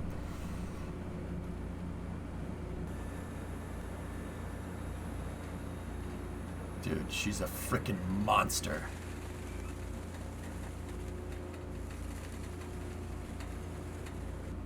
Oh. Is it this heaviest thing ever to be moved by track? It's definitely up there. Look at it, and it's auto leveling because it's going up a hill. Look at, the thing is going up the hill like this. Oh my goodness. Oh my goodness. Oh my goodness. We didn't get to see this during the day last time. Look at that. Look at that. Holy shnikes.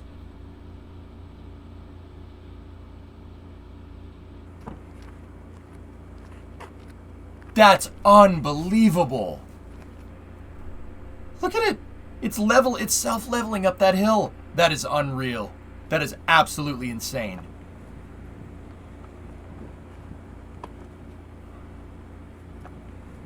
The sphere.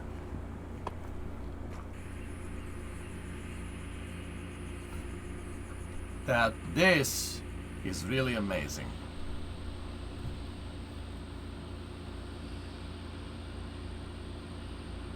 EJ going bonkers for 60s tech.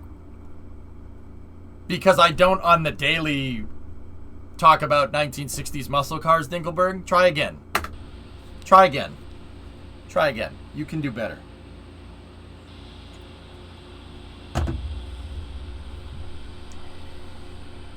What does it take to power the crawler? Oh, you asked my favorite question, Paul. That thing has 2 Alco 251C diesel engines in it. Those are 2 V16 diesel engines, each one of them producing 3,000 horsepower. That thing has 6,000 horse. These diesel engines, these old Alco diesel engines, are the size of a semi-truck. The engine is the size of a semi-truck. They are freaking gigantic, and they make insane amounts of power. An Alco 251 could power a small city if it was hooked up to a generator. Easily power a small city. That is how much power they make. What's the displacement? I don't know off the top of my head.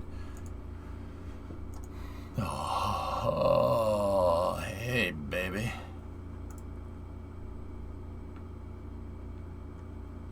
Let's see. 251 engine was designed in 49. I like the 244 engine. It had a bore. It had a bore of 9 inches and a stroke of 10.5 inches. The bore is this big. 229 mil. Yeah, about the size of a basketball. That's 1 piston. That thing has 16 of them.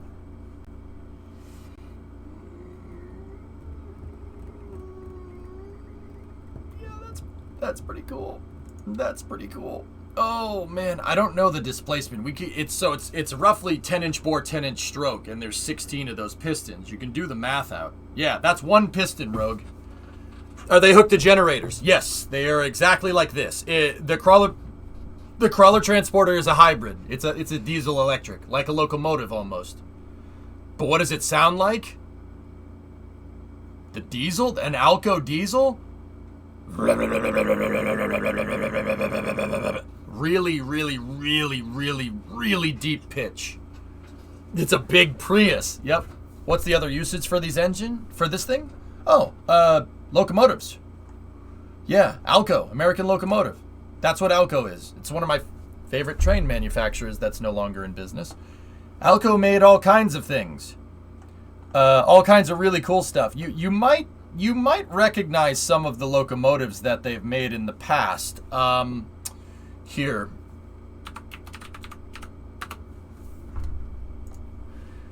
Yeah, if you're a train fan, you know what that is. The biggest steam locomotive ever designed. Yeah. The 4884. Cowboy State Coffee Break. Nope. Yeah, Alco made that. Yeah, and then a little bit later they made these diesels for their locomotives to pull stuff.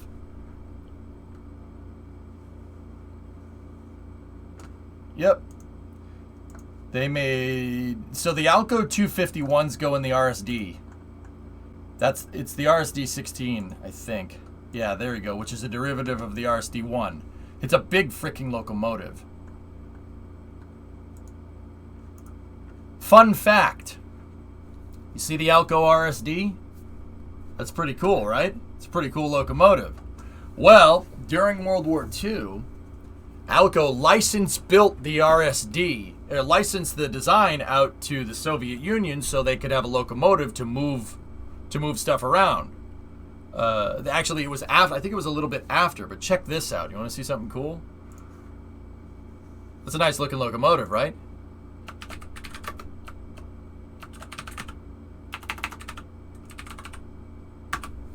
Let's just take a look at the Soyuz transporter.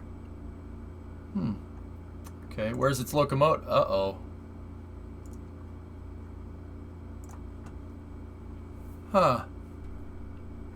Oh, those engines look familiar.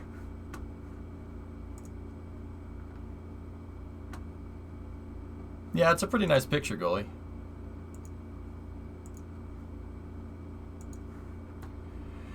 Yeah, the TZM or the T3M locomotives. They're based off of Alco's designs, which is cool. So there are Alco products inadvertently from with a couple of degrees of separation moving rockets around on 2 continents right now. Even decades after the company went out of business. Pretty insane, right? Yeah. The locomotive that they used to pull Soyuz around. It's an Alco. It's Alco derived. It's a T3M2 is what it's called. Yeah. That's an Alco RSD. It's derived directly from that. See? Pretty cool, huh? Yeah, those engines are insane, fellas. It is unbelievable the power that they have. It's enough. It generates enough energy to move 22 million pounds. That's the power of diesel right there. I can't think of a better way to show it. Who launches a Soyuz? Man, I don't know. Hi, Vice. Hi, just graduated. Now back to watching EJ. Well, congratulations. That's pretty cool. My grandfather was a railroader most of his life. His railroad ran entirely Alcos in the 90s. Well, yeah, because Alco made the best stuff. How big is the fuel tanks on the crawler transporter? Not very big. Not as big as you might think. I mean,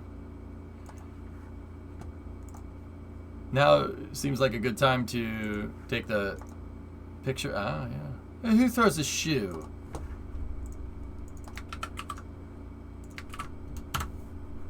Look at this. So, all right, Mr. Newsom.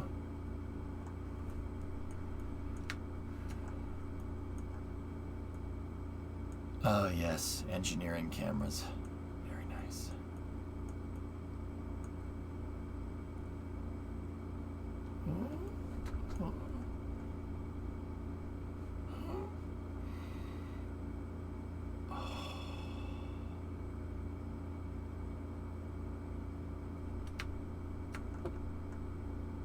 I'm just gonna,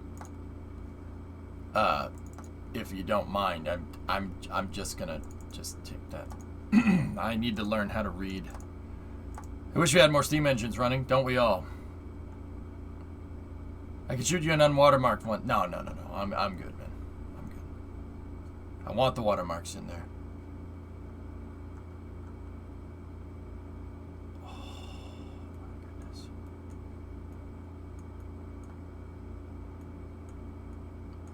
Have they started any testing on SLS rollout part 2? MotoKid, it's out at the pad, and the wet dress rehearsal regime should begin in about a week. Yeah, about a week. I'm sorry. Can I just go back to this shot over here? It's this one. That wide. Oh.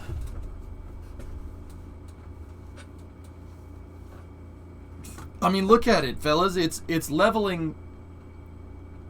A lot of people don't know this. The crawler transport levels. It's a self-leveling device. So when it's going up a hill, it moves like this. It can raise the back end up, and it could just move sideways up the hill. That's how they moved all the Saturn V's and all the shuttles out there. Look at that. Tanks. How big are the fuel tanks? Oh, they're not that big. Considering and once again, you guys wonder why diesel. We wonder why diesel motors are used and everything. Why everybody uses diesel? Everything uses diesel because diesel can do that. It can do that right there. It's a frickin' monster. The engine is 10,179 cubic inches or 166.8 liters. Yep. Why does it have such a sharp-nosed tip? Obviously aerodynamics, but it looks like a needle. What are we talking about exactly? You talking about the front of the launch escape system? Up there? Is that today? That was yesterday morning. This was Monday morning, Hypersonic. Yeah, it's a big motor, indeed. Tank. It's diesel electric. Yep. It's diesel electric power. It's diesel powering. There's two diesels. There's one front and one back. It's twin engine because frick you. And it's powering these electric motors, these DC electric motors right there. If you're wondering what those discs are, that is it. That is the braking system. It's a rotor brake. And this thing uses a pneumatic braking system just like a truck. Yep. I know what you're going to say. Brakes? What do you mean brakes? What do you mean brakes? You just stop. You just let... No, I mean, do you want 18 million pounds of rocket careening out of control, even if it is at 0.5 miles an hour? I don't. No. Yep, that's a pneumatic braking system. You have to build up pneumatic pressure with the diesel engine before these brakes disengage. Yep. She's a beast, man. Look at that thing. It's unbelievable. So it has 330.6 liters of engine on board. I told you those Alco engines were built right. They're built right. And they last after all this time. How many hours do you think are on those things? Those are the original engines. It's matching numbers, man. It's not like they could put another engine in. They'd have to take the whole thing apart. It's built around the engine. Just like a locomotive is. Those are the original motors in that damn thing. And they're still going strong, baby. Alco. We build it better than everybody else because frick you.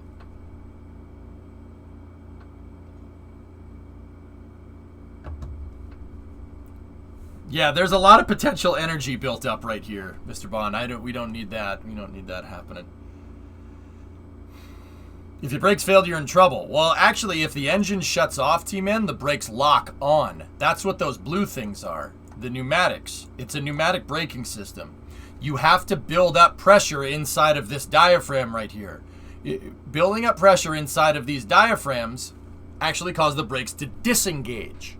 So if you have a problem and your engine shuts off and you lose pneumatic pressure, so you have an engine failure, the brakes clamp. They clamp shut. That happens on trains use that. That happens on locomotives nowadays. We saw from Railroads Online how much of a pain in the butt it is to have a brakeman. Now they could just do that from the locomotive because all the cars are connected on a pneumatic line. Secondly, semi-trucks use this. Those are semi-truck brakes. Those are brakes from a semi. Well, they're close enough. The semi-truck does that because you don't want to careen out of control with a semi-truck. That's a lot of mass.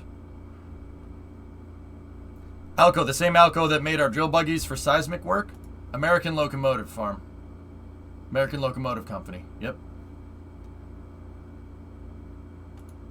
Yeah, fail-safes are probably a good thing. Anyway, in terms of the point on the nose cone, if you guys want the point on the cone. Somebody asked about that. That's really good. Why is it pointy like that? It's designed to break the air, basically. Yeah, it's pointy to basically shoot the air off around the rocket. Put the rocket in a nice cone, kind of like a bulbous bow on a ship. That's why the top of the LES is so pointy, or the launch abort system. It's a launch abort system on SLS. It's not an LES. It's an LAS. Vulcan, I'm not even gonna lie. I want to see a crawler run over a car. I'm not even kidding. I want to see it. It's probably not good for it, but I still want to see it. What's the difference? What do you mean? Difference in, 3 or 4 different conversations. Also, the pointy is scary. It's got to be more pointy. Can we just compromise and have it run over me instead? I don't think you want that. In 23 years of driving, I had to use the emergency ramp once. Never want to experience that again, but it is kind of neat how the truck sinks into the gravel and stops. Yeah, there you go. What's the difference? A letter.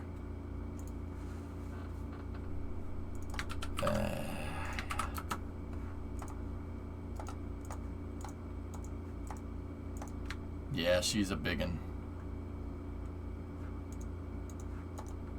Oh, that thing is so cool. Thanks, Gully. Yeah, see? Pneumatic brakes. Might be a stupid question, but why don't they move it on its side and at the end just lift it up? Solid rocket boosters tend to be a little bit more difficult to do something like that, Clutch. That, and believe it or not, it's simpler. It's simpler building a bigger rocket like this vertically. It's way easier. Building a transporter erector and then moving it like that, you would probably end up with a heavier vehicle than this, because that's a lot of mass to move upright like that. The Apollo engineers thought vertical integration was better. Permission to post a link to an image. You need link perms from a moderator first. Ask some of the mods. Any mods around to give Nuggets link perms? Yeah, exactly, Green. Yeah.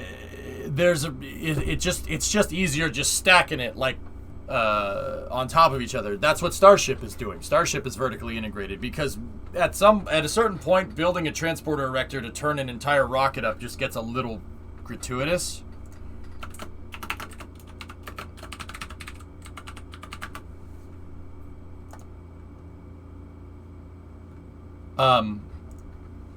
Like that, or that. that gets a little bit insane.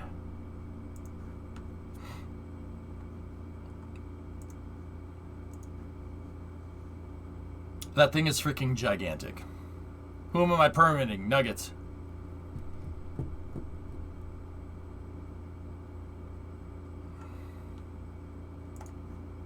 Yeah, that thing is freaking huge. That's pretty cool.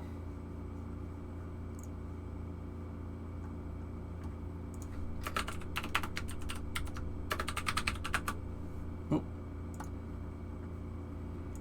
Yeah, note the size of the locomotive for scale here. It's quite big. Oh, there's a good picture. Those are old M62 locos from what I can tell. Oh, Pinterest. Yeah, I'm sure you have the copyright to that picture of a rocket made in the Soviet Union. Sure, why not? Yeah, see the people standing on there? That's the TUA. It's just Russian for transporter erector. It's gigantic. Those are the train tracks. You got to understand, the Russians use wide gauge. They use 1506 mil broad gauge. So those train tracks are bigger than our train tracks. So that is a gigantic piece of equipment. You know what the funny thing is that something is actually going to come relatively close to this scale in size, and that's New Glenn's transporter. New Glenn's transporter is going to be that big. About that big, maybe a little bit smaller. Anyway, SLS did roll out. All the problems should be fixed. I just tried to search something using your Windows search bar, and then I realized that it was your screen. Then I realized it was on a Mac. Then I realized I had not had enough sleep. Yeah, you should probably sleep. Can you see my last? Sure.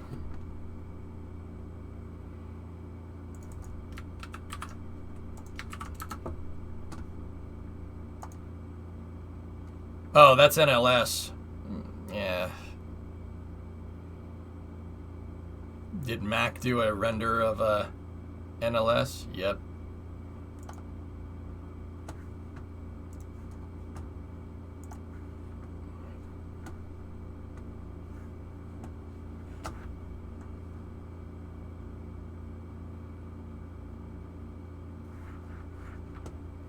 But why? Yes. Yeah.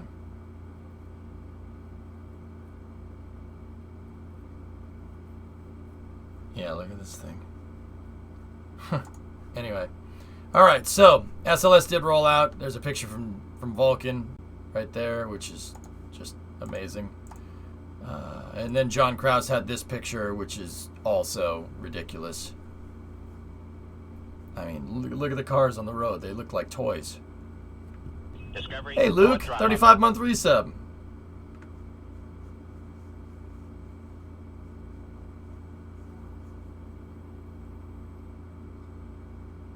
Wouldn't that two-booster config fly weird? You can make a freaking tuba fly correctly as long as you point the thrust through the center of mass. Angry Bee. Yeah. It's true. I mean, look at the space shuttle. The space shuttle flew correctly. Does that look like it should fly correctly? Hell no. What spot is that on the path? This is outside of the VAB, taking the left, going down the crawlerway. That's 39A right there, and then the split is right there, and then 39A is further down.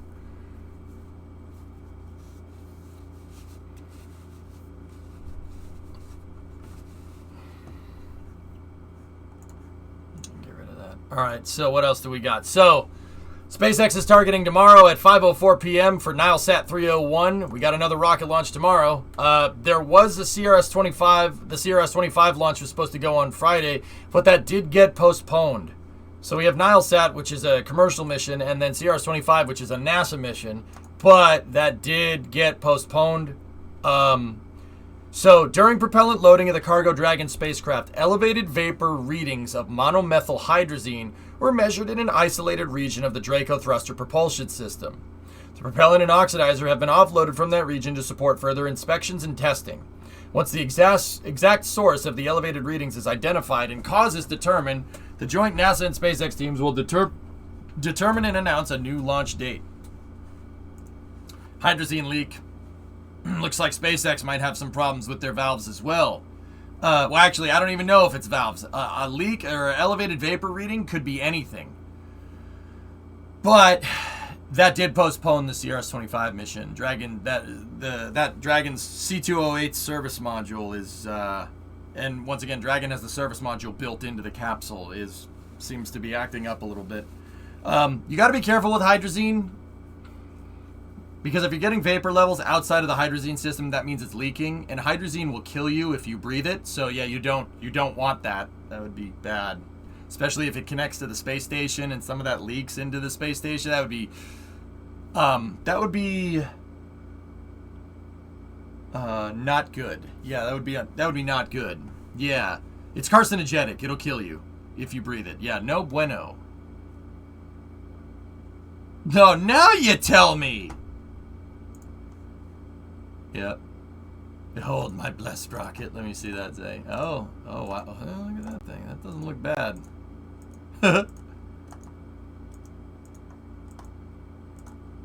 Very nice. Oh yeah, you have NLS. Look at that thing. Yeah, that's I'm looking through all the pictures. Oh yeah, look at that. Very good. How many missions has that capsule flown? This is going to be its 3rd flight into space. Is this the same reason Crew Dragon went bang? No. Nope, not at all. Guys, I'll just tell you straight up. Elevated vapor readings means nothing. That just means that they weren't careful when they fueled it. This is a processing problem, I'm almost absolutely sure. I could be like 90% sure. If I'm wrong, I'm wrong, I'll tell you.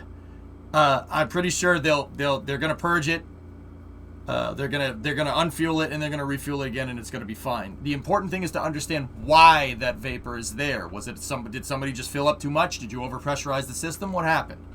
This behavior should be documented and should be understood.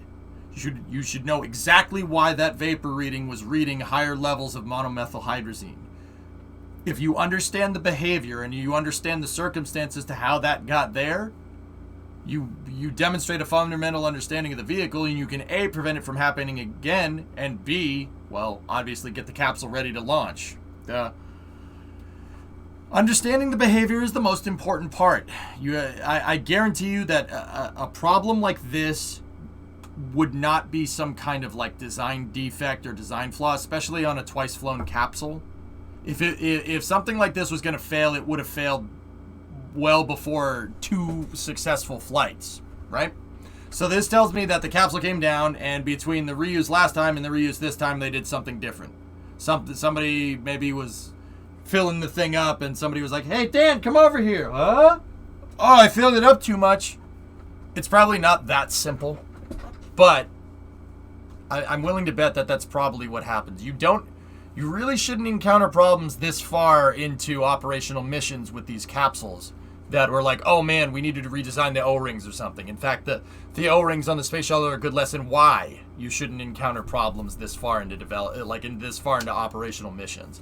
I almost guarantee that this was done out of an abundance of caution, just to be absolutely sure, because you can't frick this up.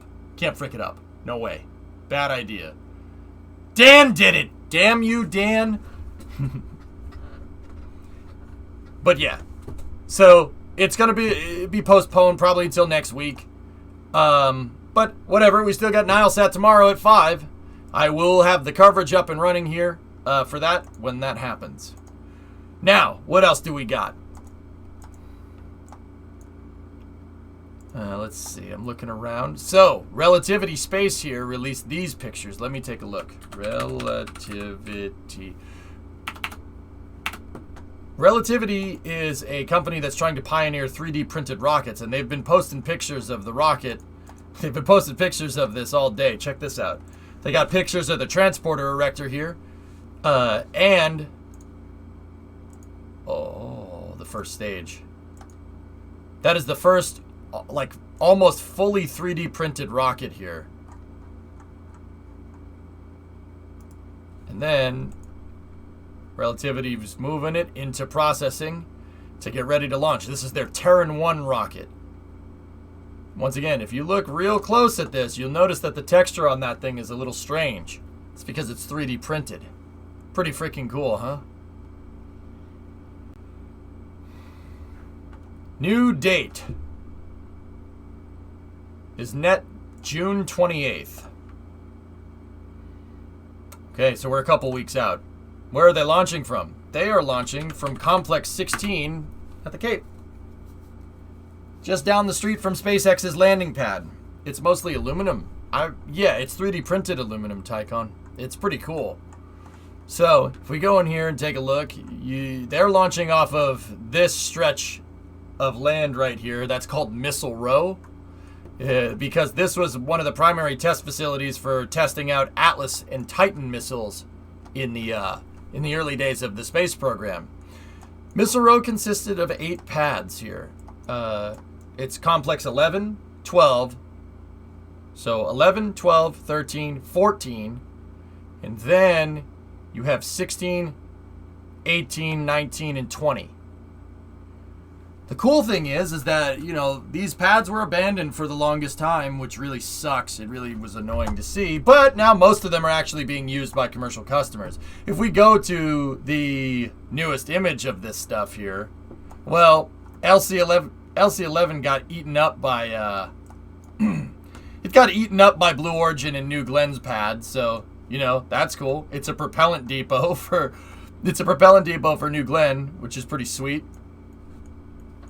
What happened to 15? 15 is somewhere else. So, there's Complex 12, which unfortunately is not doing anything. That was an Atlas Agena pad, so was Complex 11. Complex 13 is being used for other things right now. It's not used for launching rockets, that's for sure. It's used for landing rockets. Yep. Yep. That's LZ1. SpaceX lands their rockets there. We watched the rocket land there the other day. Now, LC-14. LC-14 will never get used. I'm pretty dang sure they're never going to use this pad. Ever again. Does anybody know why? Why would you not want to reuse this pad? Quick question. How come we can't slingshot rockets into space to save fuel? Because you have to generate energy with your slingshot. How do you do that? Apollo 1. Nope. That's Complex 34. That's up the street. LC-14 is a historic landmark. It's a historic landmark because it launched the first American into orbit, John Glenn. John Glenn launched from this pad on a Mercury Atlas in, 1962? First American into orbit off of that pad right there. It is a museum, and there's a tribute to the Mercury 7 sitting right out in front. So I highly doubt that 14 is ever going to get used. But it's still cool. It's a still cool museum piece. It's maintained by the Air Force Space and Missile Museum, so they do make sure that it's not messed up too much. So that goes over here. So we have 11, 12, 13, and 14. That brings us to actually, I think this is 15, 16, 18, and 19, I think. I forget. Here, let me bring up the names here. So there's 14. What's this one? So 15 is there. And then there's Relativity's pad. LC-16. Right there. It was a Titan 2 pad. These pads right here, so 15, 16, so it's 15, 16, 19, and 20. It skips 17 and 18. 17 and 18 are over there. They're down over somewhere else. LC-17 was used for Thor Able and then Delta 2. It's nothing now. It's a nice empty field. Yeah, Delta 3, Delta 2, Delta 3 launched from there. Bandode. And then 18 is right next to it.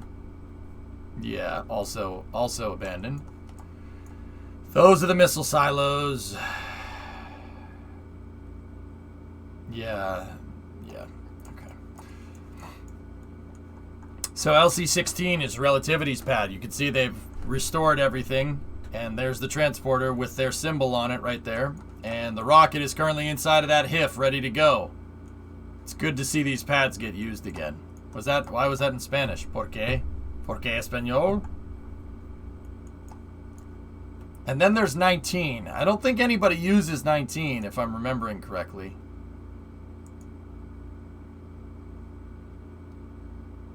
Yeah, Complex 19 was where they launched the Gemini missions from.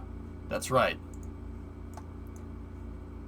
I don't think anybody's going to use 19 because I think all Gemini missions launched from there.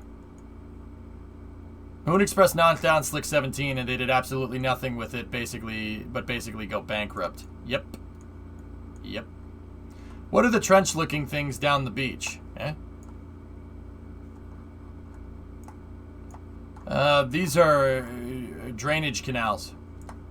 Basically, it's a storm drain for all the pads. Long story short. So no one's using 19, and then our buddies over at Firefly are using 20, but it's not ready yet. So this pad is active. 20 is, well, not active totally yet, but Firefly is using 20. So Relativity and Firefly are basically next door neighbors here. So, yeah, that's Missile Row.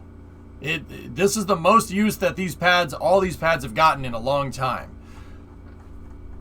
Complex 34 right here is where Apollo 1 happened. That's also part of the Air Force Space and Missile Museum. That's never getting used to launch anything. But it's important to note that Complex 34 has a little bit more history than just Apollo 1. It's literally where Apollo 1 started. The Apollo program started on this pad.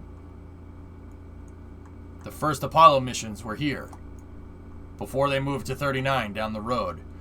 And then there's Slick 37. So 37 is a twin pad complex. There's Slick 37A and Slick 37B. 37A and B were a Saturn 1B twin pad launch complex. 37B is used by Delta IV, and when I say it's used by Delta IV, I mean they just built a mound of whatever right next to it and then just called it a day. They didn't even use the pad. The pad's right there. Firefly is also advertising Wallop's LP0A for alpha launches, which is weird. Cool. You missed one before Blue Origin. No, I didn't. How long has Space News been going? I started Space News at 6, so about 3 hours.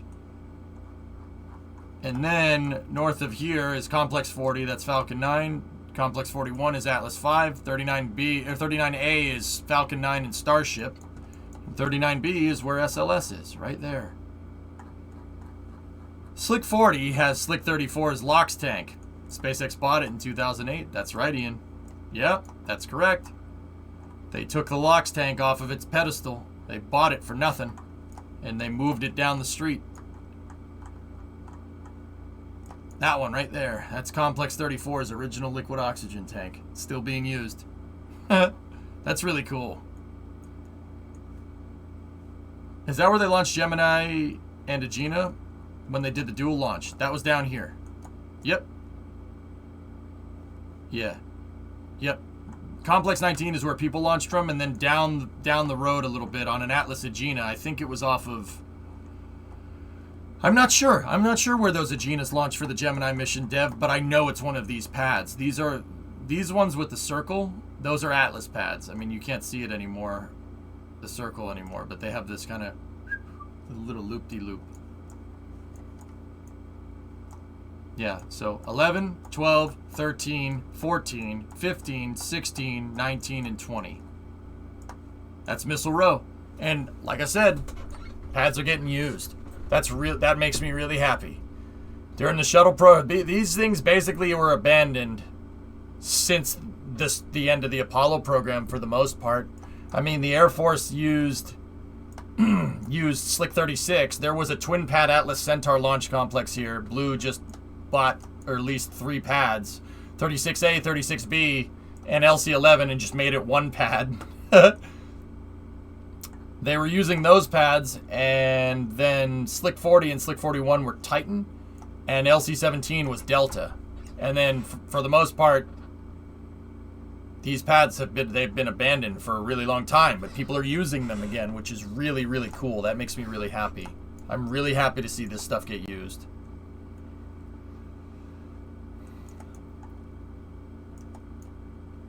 For the most part, there was only like 5 active launch pads for the last like 30 years. Now, yeah, Phil, exactly. Now let's go down the list. 1, 2, 3, 4, 5, 6, 7, 7.5, 8. I think that's all of them. I don't think anybody uses these pads down here. We got 8 pads, dude. That's the most in a long time. Yeah, it's pretty friggin' sweet. I thought you weren't the biggest fan of the multi-user spaceport thing. I'm not a big fan of it for Kennedy Space Center, Novus. Down here, there's... One of the reasons why I was kind of annoyed with it is because, dude, NASA, in order to make multi-user spaceport, they need to... Alright. I always have to put this in here, Novus, to make sure that I don't piss anybody off. But, fellas, I'll be honest with you. Like, I'm happy that people are using the pads at the end of the day. I don't care who uses them at this point. Seeing them all abandoned was really annoying. But now everybody's using them, so it's fine. I mean, you gotta remember, I've been a space fan for a very long time. Now, with that being said, I don't think it was a good idea taking one of 2 pads that has access for the crawlerway so you can have a twin pad launch complex that the VAB can service and giving it to somebody who basically blocked it off with a hangar. I don't think that was a good idea. SpaceX could have made Falcon Heavy's launch pad anywhere else. They could have made it at 37A. They could have made it any one of these pads. Anything. And you have so many extra pads. But they gave 39A to SpaceX, and now the crawlerway is blocked. So much for a multi-user spaceport. Now I think it's really funny because NASA wants, they're like, oh, we have the high bay. You can use the high bay if you want. What, so you can share a pad with SLS? Oh, you're forgetting Complex 46. Yeah, that's right. That one out there. That's where Astra launches from. And Northrop Grumman, too. That's a good point. I just don't like that I don't really like that they gave a heavy, like a crawler accessible pad. They gave it to a company that does not use the crawler transporter. I don't like that. I don't think that's a good idea. I don't like the fact that NASA has 1 pad on their own launch complex. But, whatever. Hey, Elon put the damn pad to use, so whatever. Could be worse. Why did they block it off with a hangar? So they could put Falcon 9s together. Don't use a crawler yet.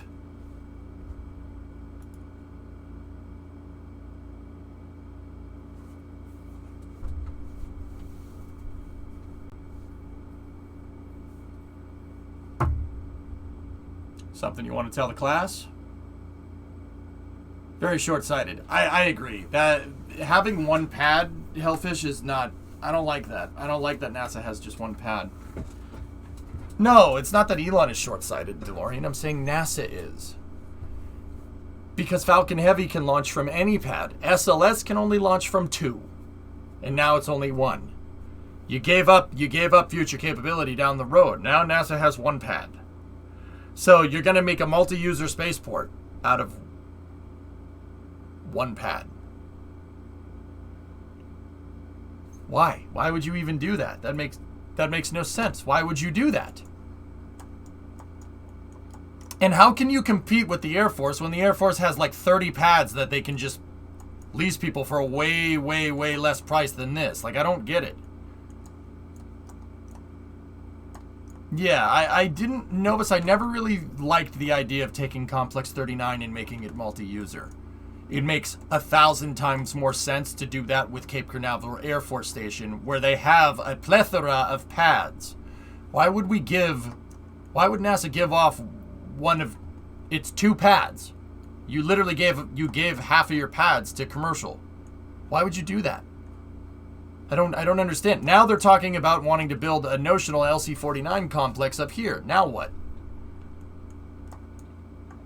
I don't think it makes sense for NASA to do multi-user stuff. I think it makes sense for the Space Force to do it.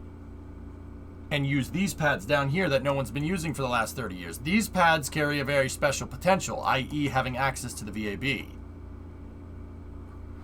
I don't like it. No, it's because, I'll tell you what, I want 2 SLS pads. I want 2 of them. I want 2. I want 2 SLS pads, and I want 2 SLSs on the SLS pads at the same time.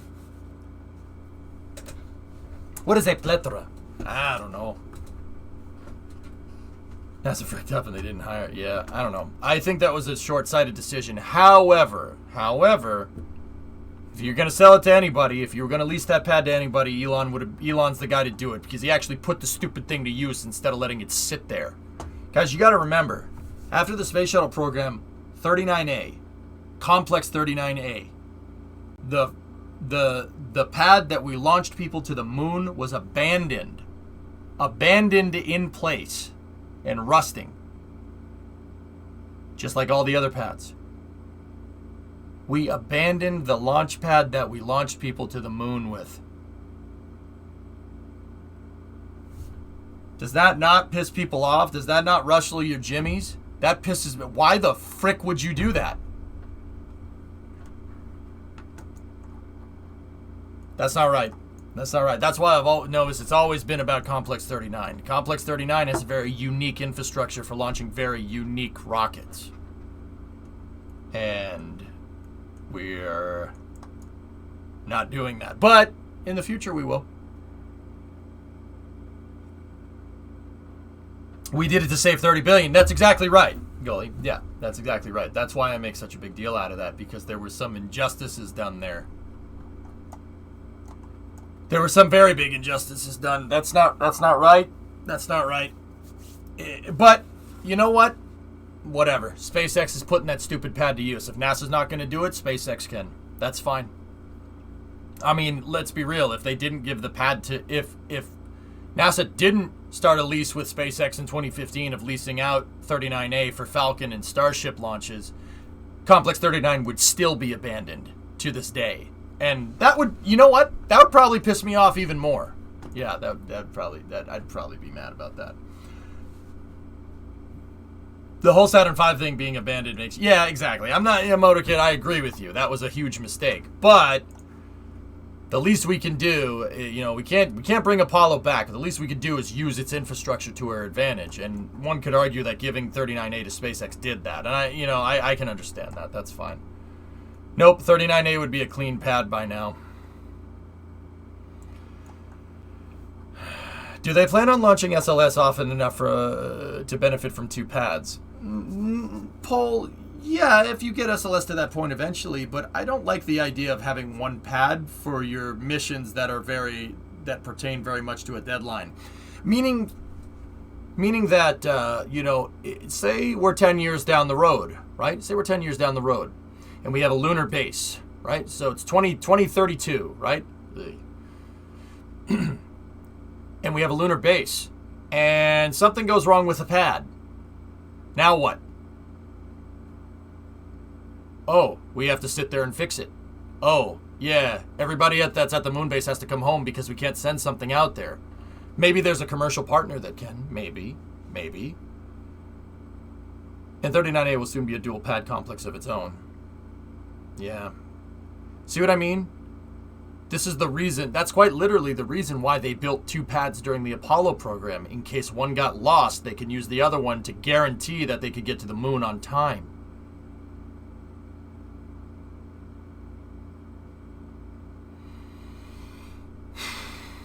See what I mean? But yeah, I mean, I'm not too big of a fan that they gave 39A to SpaceX, but if they're going to give it to anybody, I'm glad SpaceX is putting the damn thing to use, because it would be just sitting there doing nothing right now, which would be even more annoying. So, yeah, I talk all about this with Constellation being canceled and screwing all the infrastructure up, etc., etc., but hey, it is what it is, dudes. The long story short is that the Air Force has plenty of pads that they could sell to commercial customers, but NASA, for whatever reason, got it into their stupid head that they should do the same thing. Oh, they're doing it. We should do it too. Literally sold off half of your launch pads. Okay.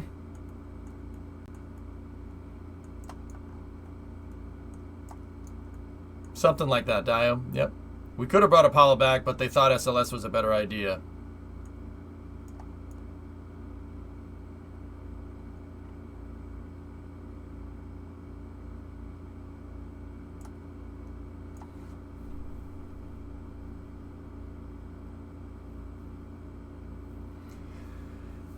You know what the messed up part is?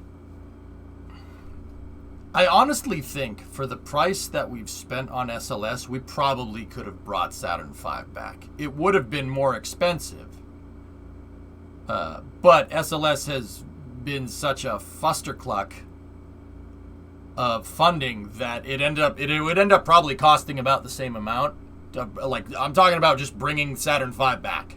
Just bringing it back. That's it. Man, I need to make more money. I would, if I was a space flight, if I was a freaking millionaire, I'd start a space flight company. I got to figure out a way to make more money. I'd do it. I know what needs to be done. Well, not really, but you get the idea. I can't stay long, but I wanted to tell you about my newest KSP project. All right, John. I want some commitment for more SLS, like more capacity or Michoud or a block buy before another pad. I really want someone to ask about the block buy and some pressure. I don't think we've gotten an update on that forever. Yep. I think a Saturn V being manufactured with modern rocket manufacturing technologies could be a very, very potent vehicle, even in expendable mode. Yeah, Emerald Raider, we would be a lot further. We'd be a lot further than we are, that's for sure. But hey, it is what it is. Hey, SLS is good enough, guys. It just needs a better upper stage. So, you know what, man? At this point, I'll take what we can freaking get. I ain't greedy. I mean, I am, but don't tell anybody that. Don't tell anybody that needs to give NASA funding that award. Yeah, no. I mean, I'll take SLS. I'll take what we can get. That's fine. It's good enough. We can make it work. It's just a little fragmented in its procurement, but whatever.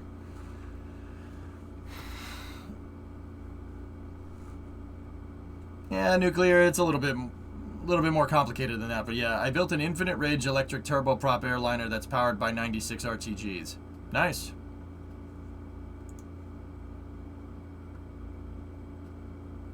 That's cool.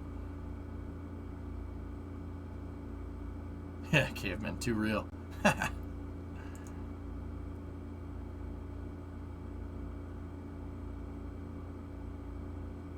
Airliners, wink, wink, yeah. Okay, anyway, here's your crazy NASA idea from the 60s for the day here. Check this out. This is I don't know who found this, but it's on NASA's Technical Resources, NTRS. Somebody found this and posted about it today. I forget who it was, but they posted about it on Twitter. But they came across a very peculiar experiment. This was in May of 1969. They were doing characterization of pressure perturbations induced on a rocket combustor by a machine gun.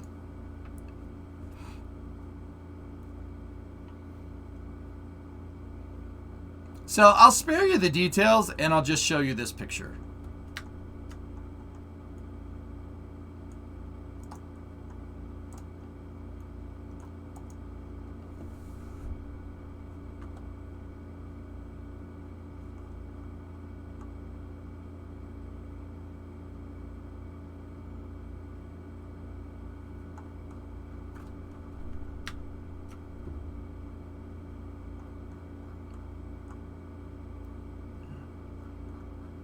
That's an M60 mounted to the side of a rocket motor.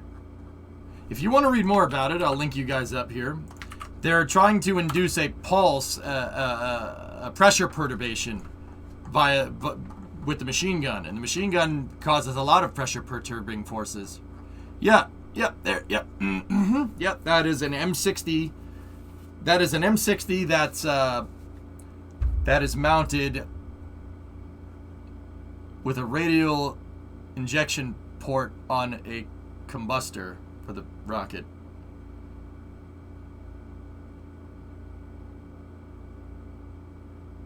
Yeah, NASA actually did this. Yeah. I haven't read the paper yet, but I thought the picture would be funny. They're doing characterization of pressure perturbations induced on a rocket combustor by a machine gun.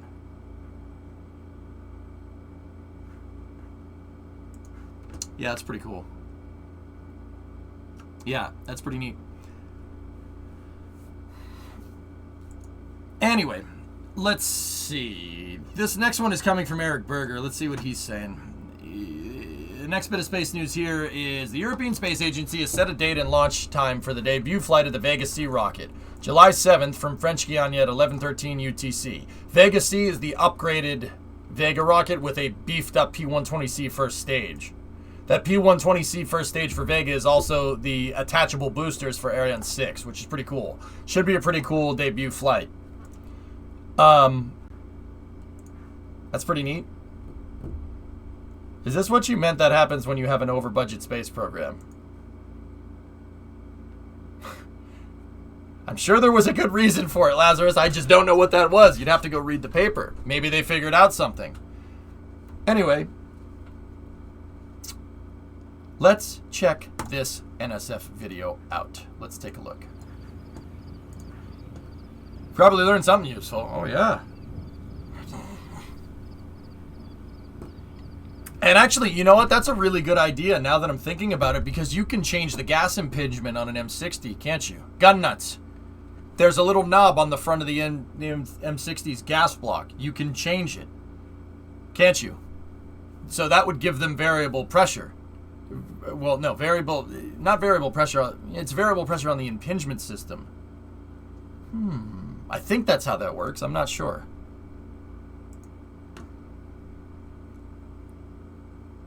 Successful static fire for NASA Tropics 1. Cool. Are they firing blanks? Oh, yeah, of course. They're measuring pressure perturbations. They're not shooting bullets at a rocket engine. It's got an adjustable gas block, Winter Scythe. Yeah. So they could by changing the impingement on the gas block, they could change the pressure cycling rate, right? Because doesn't changing the impingement block change the rounds per minute? Or I could be wrong. I'm not the biggest gun nut. You guys would have to help me with that one.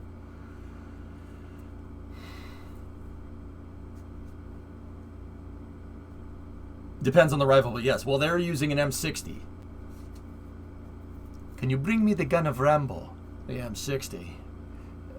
Part 1, 2, or 3. I've only seen part 1. Yeah, would you like the armor-piercing bullets with that? Please. It depends on the design. Cool. It changes how much gas is fed back to cycle the action. Yeah, Bill, so, I mean, that would inadvertently mess with your rounds per minute, but I could be wrong. Anyway, let's check out the Starship update from Boca Chica. Here, this is coming from our buddies from NASA Spaceflight, as always. Let's see what we got.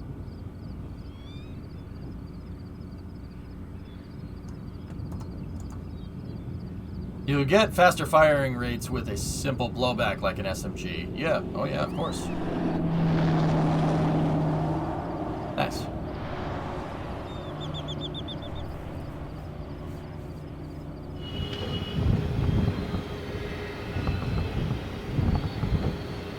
There's your mystery box.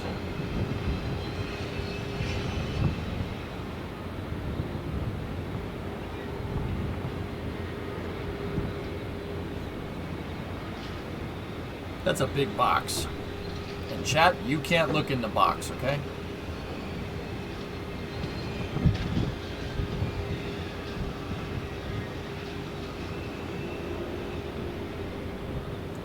Wait a minute. Hold on.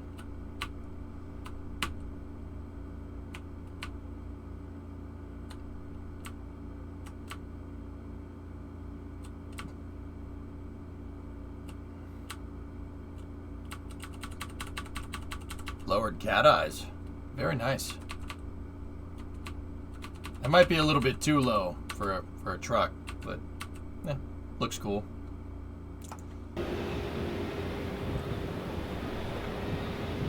Yeah, that looks very strange. Truck. I don't know, Firework. You'd have to go read about it. I don't know enough about RDEs to say whether you could or couldn't.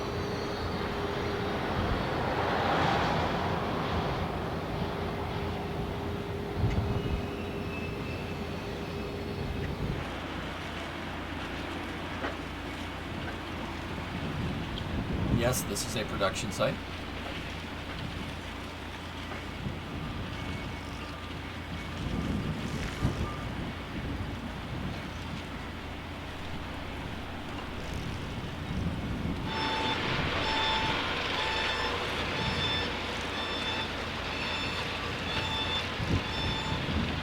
That bay is not so mega, for sure.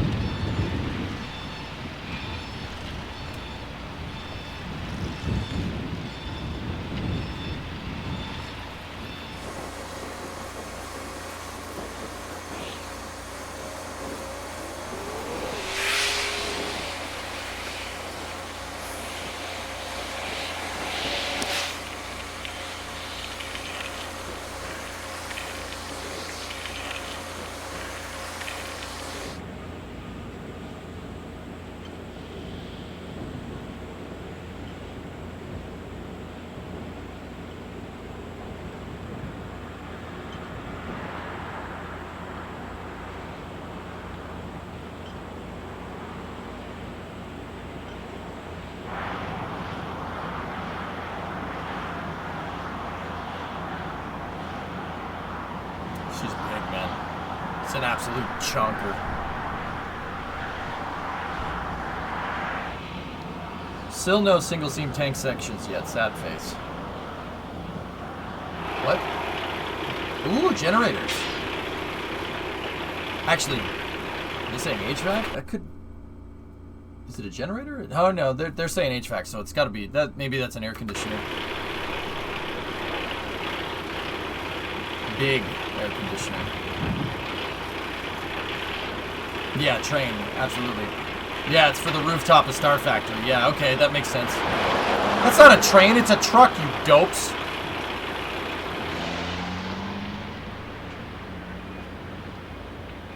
Yes. The truck with the front of the Pontiac Aztec.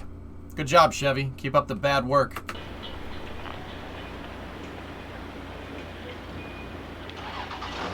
Oh, yeah, Helfish. Yeah, I got you. No, not yet, Laz. Close, though. Sheriff's in town. Yep. They're building an indoor facility here in Texas for Starship.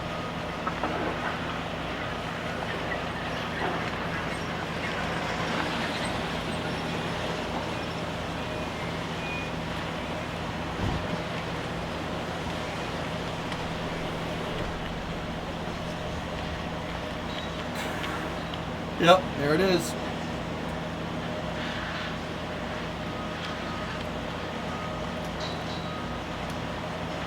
You have to, Angry Bean. You're building a structure like that, it's like building an erector set. What you gotta do is you gotta attach all the nuts and bolts, right? And get the thing kinda just hanging there. And then, because you don't tighten everything down, you gotta make sure everything is aligned, and then you tighten. It's like, yeah, that's erector set 101, or for people in England, it's Meccano. Yeah, that's just a big Meccano set. Yep.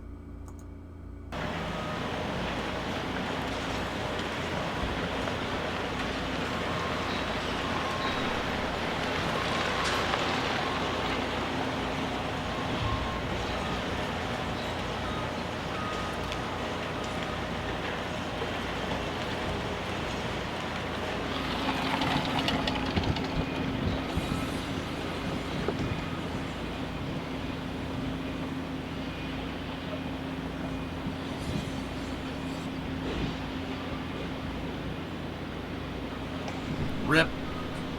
Rip. Rip. SN16. Rip. That's pieces of a junked one on there, on the left over there. What, it never flew? It doesn't matter.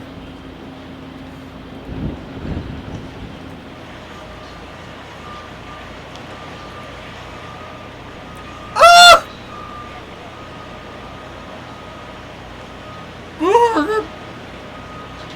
Okay, that hurts a little bit.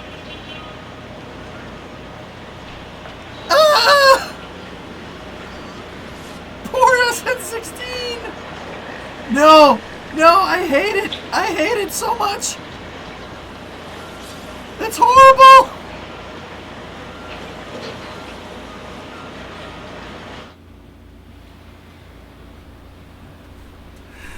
That's terrible.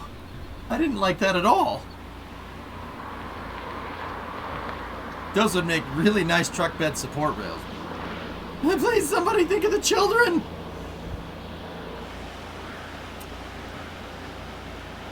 Remember, chat, you can't look in the box.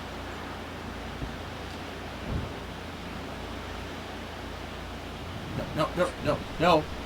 Yep. Okay, maybe you can look in just the letterbox right there. I think that's a Starship payload dispenser. I think that's how they're gonna load Starship or Starlink satellites into Starship.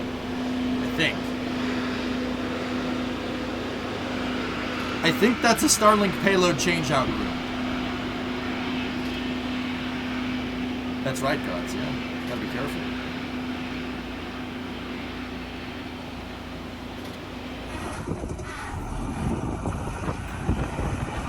Now, what I don't understand is how they're going to get that up next to Starship. Are they literally just going to pick it up with the crane and just attach it to the side, or is it going to be attached to a larger vehicle? I'm desensitized since seeing the Saturn 1. Bill, that really pissed me off. That just... Oh, crane's just making my way over there. Boom, bum, bum, bum, bum, bum, bum, boom, bum, bum, bum, bum, bum, bum, boom, boom, bum, bum, bum, bum, bum, bum, boom, boom, bum, bum, bum, bum, bum, boom. All right, bring. Oh, I'm backing up. Bird. You think they're going to send Starlinks for this orbital test? I do, Matt. Could it attach to one of the arms? Maybe.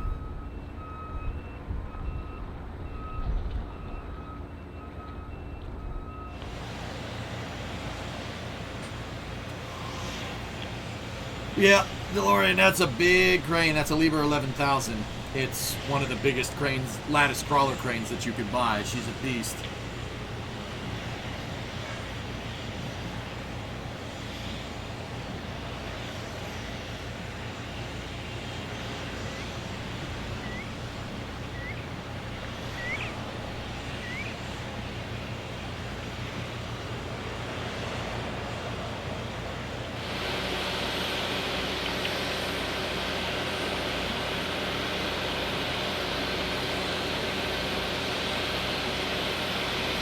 Yeah, Dragon, that's a good idea. That's booster 4 right there. I'm pretty sure that's junk. That's a Dodge. It's not junk. It's got a Cummins in it. It's not junk.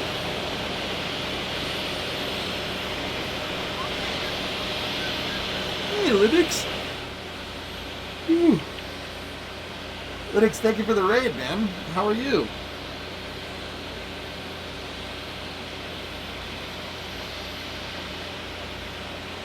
The rest is. The Cummins isn't junk, the rest is.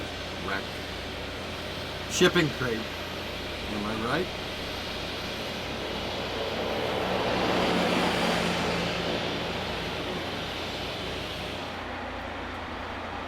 Very tired? Yeah. There's the thrust rams on ship 24. That's on a launch pad. They launched starships from that thing, but I'm not sure they're going to do it anymore. I think this pad will be just relegated for testing, I think.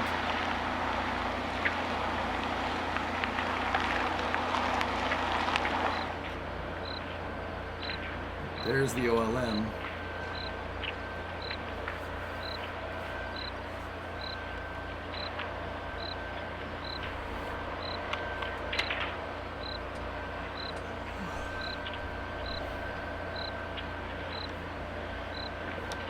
Now the heat shield tile is really expensive. They're hard to make, but they're mass producing them in Florida Apocalypses, so yep.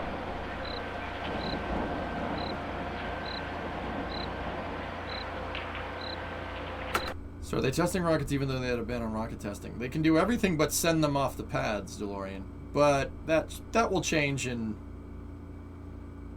6 days.